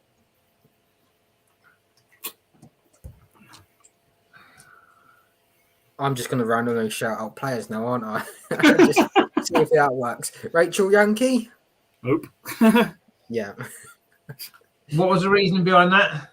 Just random players, isn't it? Oh, okay. There was no logic behind the answer. It might be some sort. At least I was thinking alphabetically. At least that made sense because those three are in alphabetical order, the way they were read out. So I was kind of at least I was thinking logically about it. It must be something to do with the midfield, because I'm pretty sure Louise Quinn, at some point being 6 foot, she would have started in midfield. I'm sure Beth and Katie started in midfield as well. So if that was the case, then nope, it's nothing to do with positions. No, I wouldn't have thought positions. It wouldn't make any sense as positions, would it? I think I've got a feeling, and I don't know the answer yet, but I'm trying to think of a link and a sequence. Yeah, I've got a feeling it might be goals scored against a certain opposition. And which opposition might that be? Well, this is I'm trying to think of Louise Quinn, who she scored against, because she didn't get that many goals for Arsenal. So is it our opponents this weekend? That smile's giving it away. No, because the last two the last two goals we scored against Brighton away. Yeah, who scored against Brighton away last season? Daniel Van de Donk, if I remember, scored it. Yeah, lots of Woodburn Moy also scored. Viv scored a couple. No, in the away game last season. It was 5-0, wasn't it? Yeah, but Louise It was Quinn wasn't 5-0, part of yeah. the squads because she was at Fiorentina. Yeah, she was, to be Yeah, fair. last season, I yeah. think when we knocked them out of the Champions League, she was part of that squad as well. Yeah, she was. Yeah. No, it wouldn't. No, Anyway, it anybody wouldn't have any ideas? I'll tell you what we'll do. We'll have a little more time to think about it. Of course, before then, we've got the highlight of this show, haven't we? Which we need to. Yeah, have some more time to think about it, and then I'll reveal it. As I said, I'll be very impressed if we'll have more time to think about it. When obviously, Yeah, Matt definitely, gives us definitely. his latest little rendition.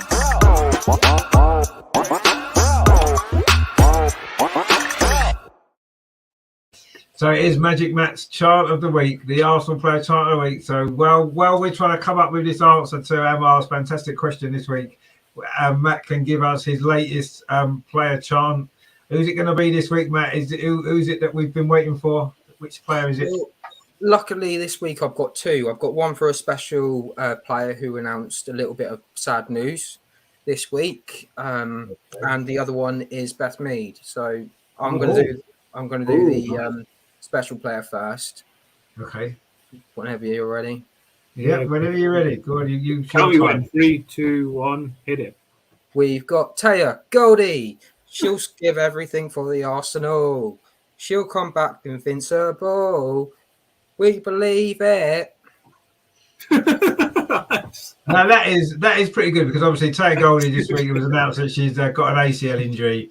She's going to be out she didn't. for a long time. No, I didn't hear that. That's bad. Yeah, she got an ACL injury, that's obviously terrible. playing for Watford on loan, and she's going to obviously need an operation and stuff. She's going to be out for a while. So obviously we wish her all the best. You know, she was playing of the month for Watford as well, actually, last month. So she's been playing really well for them, and this was really unfortunate news. So that was a nice song there from Matt, obviously, for Taya. And I'm sure she will be back stronger than ever as well. Terry there has given that one a 7 out of 10. It deserves more than 7 out of 10, Terry. Come on, that was good thinking from that. I think at least an 8 because that was, it was good to think of Taya that way after that bad injury that she had. So it deserves more than a 7. I think you've been a bit harsh there, actually. But anyway, well, okay. So you got one for Beth Mead as well. So this is going to be really good because Beth Mead is obviously Andreas' player of the year so far, player of the season. So it's got to be a song to match that level of performance that she's put in. The song's got to be up there with that kind of quality now. So you're going into dangerous ground when you're picking players like Beth Mead. Well, hopefully it goes well because it's kind of let's try. She's our English number 9. Number 9, playing on the wing is what she does best, and she goes by the name of Nido. That's good. That's good. That is good. That was a good one. That deserves a good score. That. And Andy says, "Wow, see, Andy enjoyed it. Andy deserves a one, definitely. It's good. That was pretty good, actually. She does indeed go by the name of Mido, and she's fantastic. And she's of course our number 9 as well. So there you go. So that was Matt's again. You see, 2 for the price of 1 like last week. He's spoiling us with these charts. Actually, we're getting double the amount every week now, which is really good. So that was 2 really good ones there actually. So yeah, I think definitely at least a 7 out of 10 for that second one, and 8 out of 10 for the first one. So that's a good week. That actually, that's a very good week. That's going to be good on the remix album. I think those 2 will go well.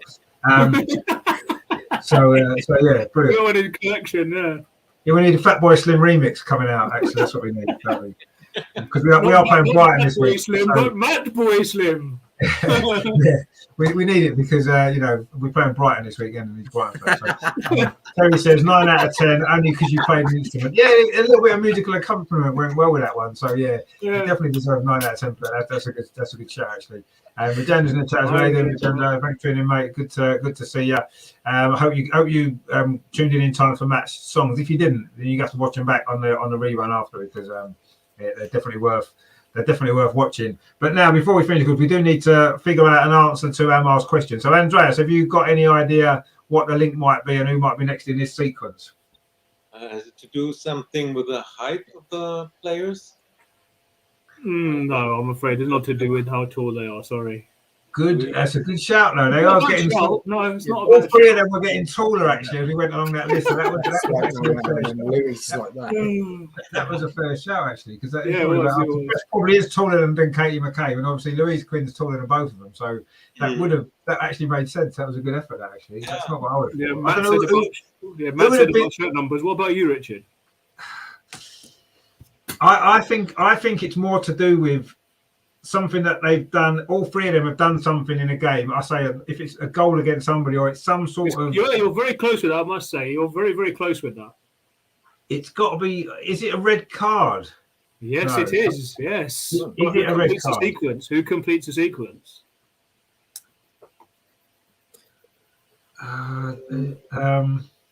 As far back as I know, I think this is right. I think my having looked back, followed all the Arsenal women's games since the start of about 6 years ago. Oh, I see. So obviously, Katie McCabe was the most recent. Beth Mead was the one before that. Louise Quinn was the one before that. And then who was the fourth? Who's fourth? Yeah, who completes the sequence? No, that is gonna. I'll be. Don't worry if you don't get it. It's quite difficult. Got to be a while ago. Out of curiosity, what was the years? Just so then. So Katie McCabe 2022.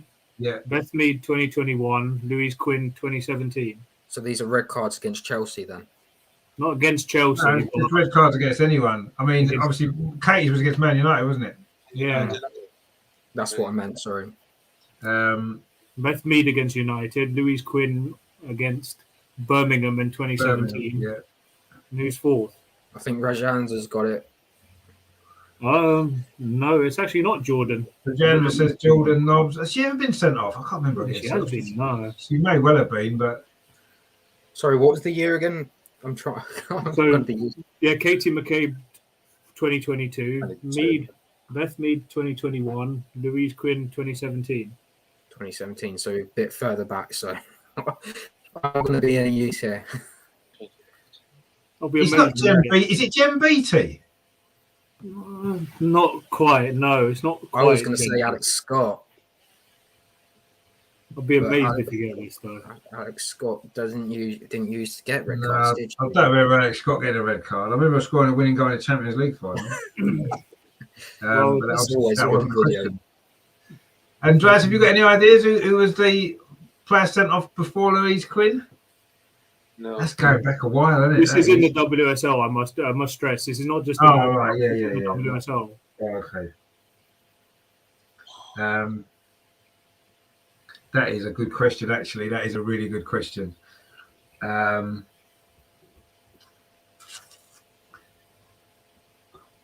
it's not. It's not Smith. It's not that far back. No, it wouldn't be that. Virginia's put Kelly Smith in the chat. No, I'm thinking more recent. No. Hold on, it was 2016, wasn't it? You said. Yeah. Well, Louise Quinn was 2017, so it's before 2017.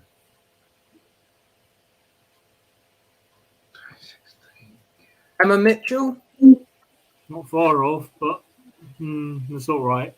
Unfortunately, I'm cheating. I'm literally looking at the squad list, but well, that doesn't help, does it?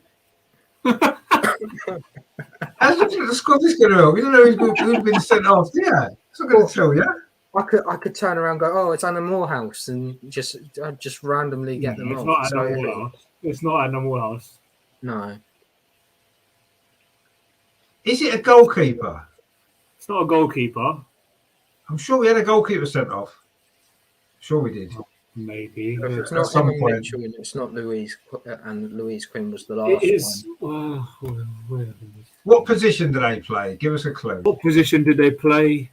He played as a central defender. I had a feeling it might be a central defender. That's why I guess Jem Beatty, because not far off with Jen Beatty. Terry and Rajanda both at the same time have put Kim Little. No, it's not Kim Little. It's not. Ellen Terry's put White actually. No, it's not Ellen White. Ellen White. No, it's not Ellen White. She wasn't a central defender. She acts like it at sometimes. Uh, Is she English? Yes, she is English. Right, I think I've got it. Oh, she's English. Okay, right. go on then. Who do you think it is? Well, there's two here: Gemma Rose, Or Vianne Sampson. and who do you think it might be? I would have said Vianne Sampson. Oh no, actually, I would have said Gemma Rose. Gemma Rose is right, actually. Yeah, she was sent off against Manchester City way back in 2016. So that's what the sequence is. Last 4 players to have been sent off in the WSL for Arsenal.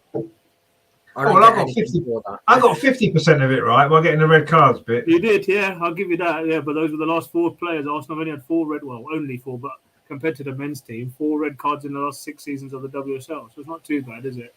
Arsenal men's team get that in like 3 games. It was 6 years. Yeah, Gemma Rose, of course. Yeah, don't know what happened to her, but apparently she got into a fight with somebody and never was the same again. Well, there you go. Wow, that was another good question actually. Amar, a brilliant question last week. He's come up with a brilliant question this week, so we look forward to next week's one actually, which is going to be really good actually. So that was good. So the last 4 red cards, there you go. Obviously, Katie McCabe was the most recent. Let's hope that no one gets added onto the top of that list the rest of the season. Exactly. Don't want any more red cards. We've had. It was Katie McCabe and Beth Mead that gave it to me because I knew Beth Mead had been sent off last season, wasn't it? Against Manchester United. Again, last 2 were both against Manchester United. Yeah. So that was what made me think of red cards, but I wasn't too sure about Louise Quinn. But anyway, so excellent question again, though. Absolutely brilliant. Cheers. And so we didn't quite. Well, we sort of got it right between us. Though Matt did cheat actually, so we're not. I don't get anything for that. At least I got the answer out of my. You got the red card bits. I'll give you credit. I got the red cards out of my own head, so I did quite well there. But anyway, but that was a really good question actually. So that's going to be a good feature on the show actually going forward, I think, because that's really, really good stuff. Gets you thinking, it does, which is nice. So obviously next Friday, as we said, we've got the Coventry game. Coventry United, not Coventry City. If anyone from Arsenal is watching, it's Coventry United that play red and green, not sky blue. What we'll be doing on the show actually is we won't have an Arsenal Women's show next Friday because we'll all be watching the game. We're going to do one the Monday after, so that will be the 21st of March, the 21st, Monday the 21st. We'll do the show then because we can then look back on a Coventry game and then we can look ahead to Wolfsburg coming up on a Wednesday and also Tottenham on the Saturday because I'm in London, so I'm not sure if I'll be able to do a show on that Friday because I don't know what the signal is going to be like and stuff like that. So we'll do it on that Monday, the 21st. So that'll be our next show. Daniel says, how many undefeated continuous games have Arsenal gone? Oh, there was a lot, wasn't there? Was it 50 odd, wasn't it? 49. No, that was a men's team. Sorry, the women's team. We went, but was it 2.5 seasons or something, wasn't it? It was quite a lot of games, wasn't it? It was quite a lot. I can't remember the exact number, but it was quite a lot. Maybe 60 odd, maybe 65 or something. I'm not sure. Harry says, Amar needs to sing the question next week as Matt holds the top 7. Well, Matt's going to hold all of the top 10 slots, isn't it? Because he's the only one singing. But maybe you could sing. Yeah, maybe sing the question. That would be good, wouldn't it? And we have to sing the answer as well. There you go. That might be a good new feature. But no. Funnily enough, I actually found an answer to that question as well. It can't be more than 250 games in a row. No.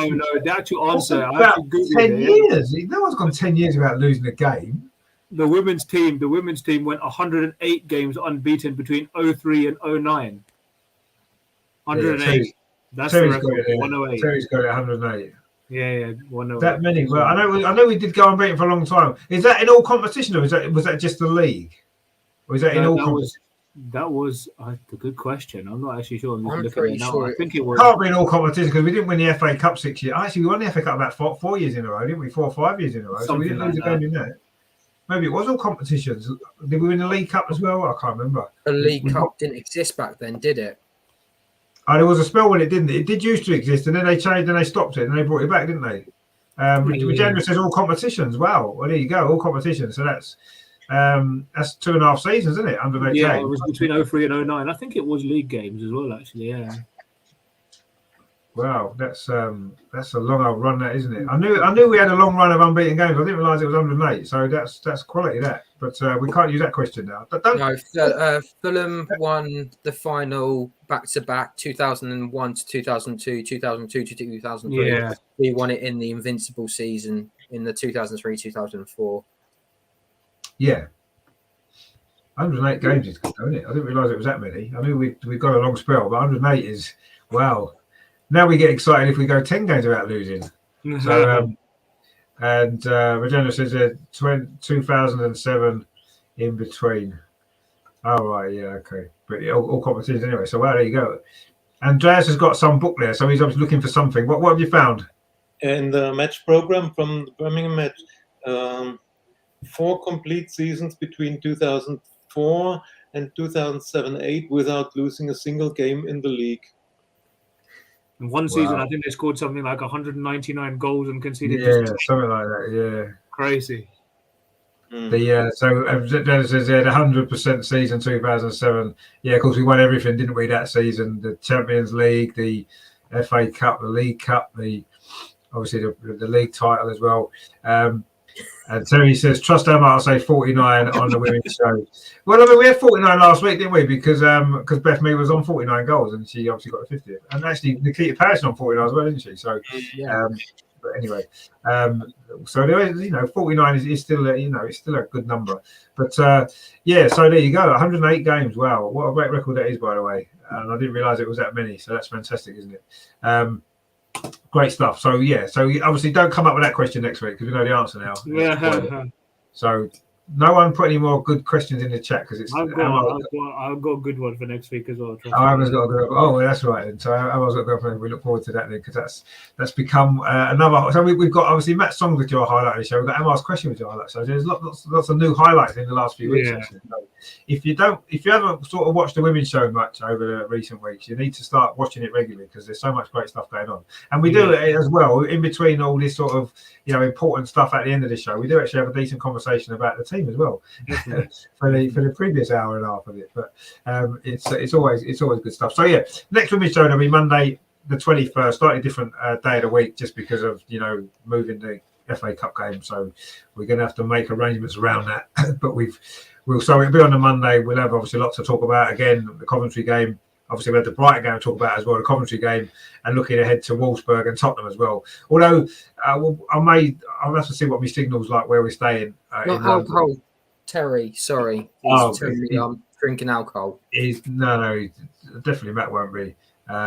Terry said that looked dodgy. Only Richard sees. So I am teetotal. Yeah, so I don't drink. I am teetotal, as we said before. Obviously, Amar likes a good drink, and we know Andreas does. He likes his beer. All Germans like beer, don't they? It's just a standard thing, isn't it? For Munich, he has every October with Oktoberfest. So. Oktoberfest, yeah, exactly. So you can't survive Oktoberfest otherwise. And obviously Matt likes his. But is that Pepsi Max? Other soft cola-based drinks are available as well. I can't drink because of my epilepsy. So I don't that's a good point. Yeah, I forgot he was epileptic. Yeah. No, Terry, stop accusing him of drinking, Terry, because he's not allowed. So stop it. But so me and Matt don't drink either. So there you go. It's only Amar and Andreas. They're the drinkers on the panel. You see. Not me and Matt. We're okay. So, so that was it. The next show's gonna be on a Monday. Just for 1 week only. We'll be on a Monday. Just so I'll put all the stuff out to promote the show, just so people don't lose it. We don't want people to miss it just because it's not on a Friday. But obviously, we've got the live game. But obviously, on the show coming up, I've got, once again, thanks to the fixture list, I'm doing one watch along after the other on Sunday. The men's game this time is first. The game against Leicester, which kicks off at 4:30. And then obviously the women's game against Brighton, which kicks off at 6:45. So I might have 5-10 minutes in between to have a break. But it's going to be another hectic Sunday, as it tends to be. But that's just the way the fixtures are. Luckily, they're going to be more spread out over the next few weeks, and we're going to get a bit more of a gap. Luckily, So obviously, then it's going to be the next one will be Friday. So yeah, please join me on Sunday, of course, for the watch-alongs, the 2 watch-alongs. This one is the most important one, obviously, because we're top of the league. But the Arsenal men's game is important as well. So join me for that. Andreas, thank you for coming on again with your Russian vodka. Always a pleasure to have you on. Have you enjoyed the show? Yeah, of course. Always a pleasure to be here. Yeah. Thanks for having me again. No problem at all. It's only going to be a couple of weeks until we can all meet up for real at the Tottenham game. So that's going to be really good as well. Yeah. So thanks for coming on, Matt, as well. Thanks again. Thanks for your 2 great songs as well to brighten the evening. Yeah, it's been amazing as always, and I'm looking forward to the next couple of games. Yeah, it's a big part of the season, isn't it? It's massively important for everybody. Agenda says Polish, but Polish vodka is fine. That's acceptable. Because there's no restrictions on Polish vodka, so that's fine. Do they make vodka in Poland? Actually, they probably do. Probably. Agenda obviously knows. He's an expert. He knows type of things. So I suppose there must be. Or is it Polish? Maybe it's Polish that you just polish your car with it. Maybe I don't know. Take your paint off probably. But anyway. So what's his? He says MM77 don't have drinking problems. It's stopping drinking is the problem. Well, yeah, that's everyone's problem, isn't it? It's stopping. It's not starting, is it? Terry says, great show, that's much appreciated, very entertaining. All take care. Thanks for watching, Terry. Hopefully see you Sunday for the watch-alongs. If you're around, be good to see you. And Amar, I know you was late to the party tonight, but better late than never, I always say. And you put a great question as well. It was worth waiting for you to come on just for that question. That was fantastic. Absolutely. Have you enjoyed the show? I know you missed half of it, but it was good. It was good to be with Andreas at the game on last Sunday, and I'm looking forward to seeing you all again in a couple of weeks' time before I go on my holiday. So it'll be great. And obviously you met Harry as well, didn't you? It was great to see Harry as well. That was terrific. Yeah. And Maria, a nice picture with Maria. You and Andreas both got a nice picture with Maria, which was good. Yeah. Let's just hope they make it a bit easier for the heart rate on Sunday. Well, yeah, I mean, it's never, it's never going to be straightforward. When you're in a race for the title, you're never going to win every game 5-0. No. Exactly. It's all going to be tense and tight, but as long as we win the games, ultimately, that's what I'm all worried about. Absolutely. So, I'm sure it's going to be a tense evening on Sunday. But again, the men are playing first. Let's hope we get 2 wins again, as we did last Sunday. That was exciting stuff. A lot of goals. So let's hope there's a few more goals this week. Cracking goals as well, yeah. Yeah, exactly. Rajendra says he's seen it in the store. There you go. So it is Polish. It might just be polished. It might not be Polish vodka. It might just be polished. That's what it is. From Poland. Anyway, Terry says, night all in the chat. I'll see you all on Sunday. Yeah, hopefully see you Sunday, mate. That was good. Andy says, thanks for watching, Andy. Good to see you again. Look forward to Sunday. Obviously, the 2 games. I'm going to make sure I've got plenty of fluids around because I lost my voice last week. By the time the end of the Arsenal-Watford game, I could barely speak. That was like so I need to have some more liquid around. Not vodka of any description, just like water or a cup of tea is what I'll say. So just obviously, I say no women's show next week, but it is on the Monday the 21st. We've got obviously a watch along of the Coventry game, which we'll maybe see if we can maybe watch it all together maybe for that Friday. Not a bad show. Yeah, we could all give our unique takes, and it'll be good. Is it on the FA Player? I'm actually looking at it right now. I've seen they're actually showing it anywhere else. Let me just have a look. It's annoying. They're not going to announce anything until no, they're not. I found it on the Where has he found it? He did say it's on the FA Player at the moment. Yeah, I heard it was on the FA Play. Is that the only place it's on? Because if it is, we can just watch it there. And BBC should be able to take the fixture, but it might be on the red button or something with them, maybe. I don't know. There must be a reason why they're playing it on the Friday, unless it's for TV. There wouldn't be no other point playing it Friday, would there? Maybe give them more time to prepare for the first leg of the Champions League game, I'm guessing. But I still find it a bit odd. That's the reason. The Champions League was the main issue. Is that the reason? Is it? Oh, well. I mean, as long as it's on the FA Play, which means we can watch it. That's the main thing. That's the first obstacle out of the way. So maybe we'll have to try and arrange that then for next week. Regina says, great about my poor typing. No, that's fine. And Terry says, Andreas, thanks for keeping an eye out trouble last Sunday. Yeah, I mean, Amar was looking for trouble last week. He was looking to find Rafaela Souza, actually, and he couldn't find her. So she was lucky. She got away with it. I didn't have time to meet Rafaeli, so. Did you find her, did you, on Sunday? No, I had to shoot off. I had to go somewhere, so I had to shoot. Oh, that was a shame, because I'm sure she was looking forward to meeting you, actually. She did say, like, she said her goal was dedicated to you when she scored. Yeah, whatever. Yeah. That was what she said it in her interview after the game, didn't you? She went on Instagram saying that Portuguese. She said in Portuguese. How she know my name in Portuguese? Yeah. One thing she mentioned was Kim Little ducks and received the defender for that to go in. So I thought that was a really good little bit. Yeah, she moved out. Well, it kind of went down into the ground and bounced up, didn't it? But yeah, it was a good goal. Good to see her get a goal. Actually, she did dedicate it to Amar as well, which was nice. Just one thing I wanted to say. Sorry, before we left is Just one thing I wanted to say was I know it was probably mentioned earlier in the show. I wasn't there, but I mean, what can you say about Viv? 100 goal contributions in 83 games. It just speaks for itself, doesn't it? Yeah, I mean.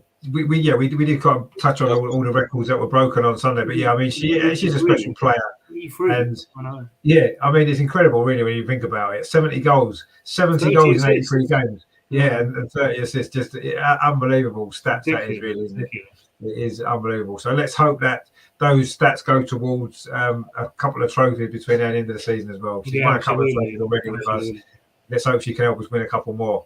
Who knows? We're outsiders for the Champions League. We are massive outsiders for that competition, but who knows? We're going to be difficult to beat, I think, now over 2 legs. Whoever we play, I think we're going to be difficult to beat. So, bring that on. I'm looking forward to that Wolfsburg game. That's going to be crazy times. But yeah, that could be good if we can get a good result at home. I know the semi-final is going to be Barcelona probably again, but let's show them how we can. Let's not go that far. Please be Real Madrid. Please be. It could be Real Madrid. It could be Real Madrid. Jenna says in Poland they call it vodka. There you go. It's vodka in Poland. He's making this up, isn't he? He's got to be making it up, surely. What's he been drinking? What's his crack anyway? He's got to be making. Or he's maybe been drinking too much of it himself tonight. Maybe that's what it is. Yeah. Tom says, Arsenal week of is on the FA Play at 7 p.m. Yeah, I know it's on the FA Play. I didn't know if it was anywhere else. If it was on telly, somewhere else on the BBC or Sky or something. But anyway, it doesn't matter. It's on the FA Play, so we can watch it, which is the main thing. So we'll have to try and arrange that then. So we'll maybe, it won't be a normal show next Friday, but we'll maybe come together and watch the game together. And then we'll have the proper show on the Monday ahead of the Wolfsburg game, which is going to be good. So yeah, Rajendra says there, Google search. Well, you see, Google's come up quite a lot tonight. Google Maps, Google search, other search engines are available as well, and other maps are available as well. You can actually buy maps in the shop still, I think. Oh, can you? I don't know if you can actually. Can you still buy little maps? I remember when we were young, we were going to away games, and I was driving to an away game, and we didn't know where we were going, so we would stop off at a local petrol station that, say, I don't know, 5-10 miles from the ground. We'd go to the petrol station and buy a local street map and find where the ground was, so we could direct ourselves. That's what I used to do. Games. Yeah. You didn't have Google Maps on your phone, did you? So you had to buy a map. That's what we used to do, go buy a local map. Yeah. Sometimes, if we had no money left, we'd just sort of read the map in the petrol station, and then okay, and we'd write it down. Turn next right, then two lefts, and you get there, stuff like that. So anyway, Regenera's on his vodka tonight. It's a Swedish vodka as well.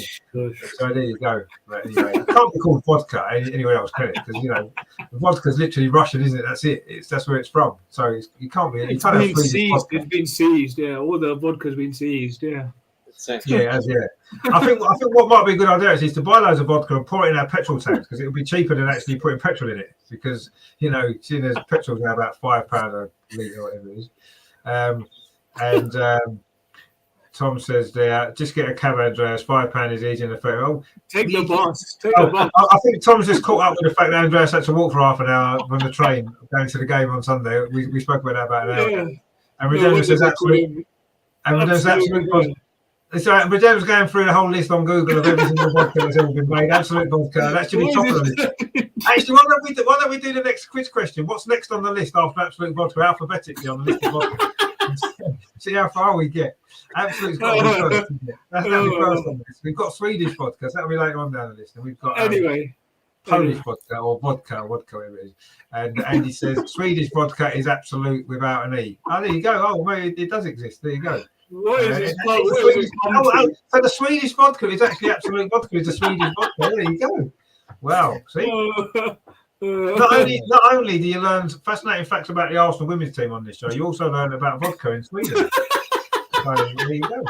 It's you know. Oh my God! What is this fast now? And people, honestly. Well, it's entertaining, isn't it? You know, it's good stuff. So yeah, basically, that is it's a show of many different aspects to it. And Tom says no wonder electric is going up. Amar is powering. My electric's fine. My electric's fine. No, it is tonight. It's what he's saying. You're in the national grid, so you're brighter tonight. So that's good. That's good news. So hopefully that will continue. But so yeah, anyway, it's been a good show as always. Fantastic. Always good to chat to you guys. So I'll be back on Sunday for the double watch along the men and the women. Starting at I'll be going live about 4:15, and I'll be here probably till about midnight. And Andy says that's great branding. Poor booze, and we call it absolute. Well, there you go. It's probably quite good branding, isn't it? Yeah, as you said. It's rubbish, but it sounds good. And Terry says, question, how long will a 30-minute walk take, Matt, if it takes Andreas 30 minutes? If it takes Andreas 30 minutes, it's probably take Matt about 3 hours. Don't take the piss, man. He's got... When I do the vlog, when I go to that will be... I'll put a video out, and it'll be just for all of you, just to say it took me this amount of minutes to get from the ground to Boreham Wood. Yeah, exactly. That's what we need. What you need to do is videos all the whole route as you're walking along and tell people where they need to go, so that no one gets lost. And we can use it as like a travel guide. It can be the travel guide to Boreham Wood. Get the bus, mate. Get the bus so much easier. Just trust the big red buses, man. Yeah, I get 2 buses to work every day now, and I'm loving it. Yeah, it seems maybe buses might be the answer to that particular issue. Yeah. I don't know. But anyway, I know it only cost you $150. Our hotel that we're staying at when we go to London is on Holloway Road, but it's probably about a 20-minute walk from the Emirates. So we've got quite a bit of a walk to that crowd as well. Stop rubbing it in. And Tom says, I forgot Matt got lost at Man City. Matt gets lost everywhere unless there's big signs to tell him where he's going. But he did get there in the end, so don't worry. He found his way to Man City. Imagine all tonight, Chris Question, singing vodka, and now tramp travel. Regenda says, I'll take the car, lots of free parking. Yeah, exactly. I've always gone in the car. I never like using public transport the best of times, so I would always take the car. I always have done previously. Yeah. It's easy to park, so it's not a problem. But yeah, that would be my personal choice. But I know not everyone can take the car, so if you can't take the car, you still need to get there, and there's public transport is the only way. And Amar's bus trip might be the best bet actually, then by the sound of it, because it sounds like it's a long walk. We don't want Matt getting lost. It's only a quid. It's only a quid on the bus, man. Yeah, exactly. Is that what it is? 150. Oh well, that's not too bad then, is it? So maybe that's the way forward then. Maybe it's going to be a bus from the station next time. So Matt will have to get the bus. So there you go. That might save you getting lost. You probably got to go for the wrong stop though. That's the other thing, isn't it? I suppose. You have to tell the driver when to let you off. I remember doing that when I was a kid, to get on the bus and say to the driver, can you tell me when we get there? And he'd say, hey, here you go. You get off when the bus driver tells you. That's what you need to do. Ask the bus driver to tell you where to get off. So anyway, but yeah. So I'll back Sunday for the 2 watch-alongs. We'll all be back hopefully next Friday for we'll watch it all together. And then obviously the Monday after that for the latest women's show. And Regina says 30 minutes is not too bad. Oh. Depends on how much you like walking, I guess. Some people don't want to walk for half an hour, do they? But anyway, it's not too bad, I suppose. So I'm back Sunday. We're all back hopefully next Friday for the watch of the game together, and then the women's show on the week after. And of course, then we'll all be meeting up down at the Emirates. We don't just take a cycle with you. That wouldn't be a bad idea, would it? Cycle, you put it on the train, you can cycle to the ground. It'll probably take 5 minutes. So yeah, that's another option, I guess, especially in these new days where everyone wants to get people off their cars and onto bikes, and onto public transport. This is the way forward. So at the end of the day, we ain't going to be able to afford to run cars soon anyway, because petrol's so expensive that we'll have to get the bus and the train. It's going to be the only option, isn't it? So or walk. That might be the other thing. So yeah, I'll see you all on Sunday. Thanks again to Andreas, as always. Fantastic to see you again.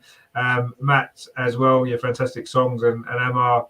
Again, I know he's a bit late tonight, but we'll let him off because he had such a good question. Get the answer to without cheating. Tom says there, Piccadilly line to Arsenal, get off at Arsenal, it's 2 minute walk. Yeah, you know how to get to the Emirates, Tom. It's not a problem, but I'm standing on Holloway Road, so I'm just going to walk. And Andy says, Andreas, fellow European, are you behind these guys? Yeah, of course, of course. And Terry says, thanks, chaps. All take care and see you all on Sunday. Yeah, see you on Sunday. And yeah, obviously to get to the Emirates, you do take the Piccadilly line. Well, you can get off Holloway Road and just cross over the road and cut through. That's what I normally do. Yeah. But anyway, we stand at Holloway Road, so that's even more handy for us. So, right, okay, that's that then for this week. So thanks to Andreas, thanks to Matt, and thanks to Amar. Just every time I try to go, someone puts comments in. So Terry says, fuel hasn't affected me, only put £20 in. Yeah, but don't last you as long, does it, Terry? Come on, be sensible. It just doesn't last as long, does it?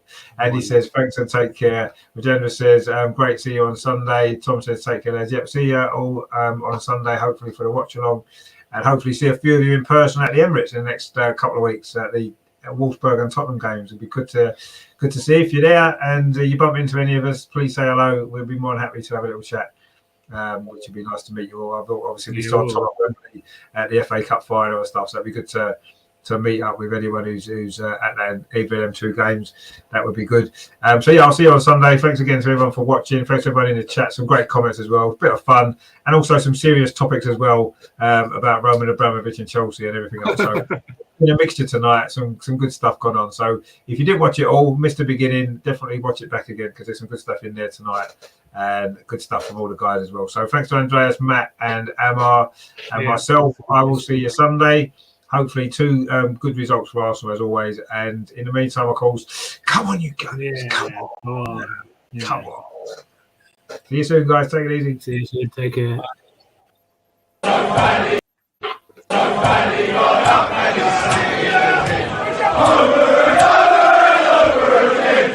Jesus said, "Paddy, I'm singing so well because we've come here now."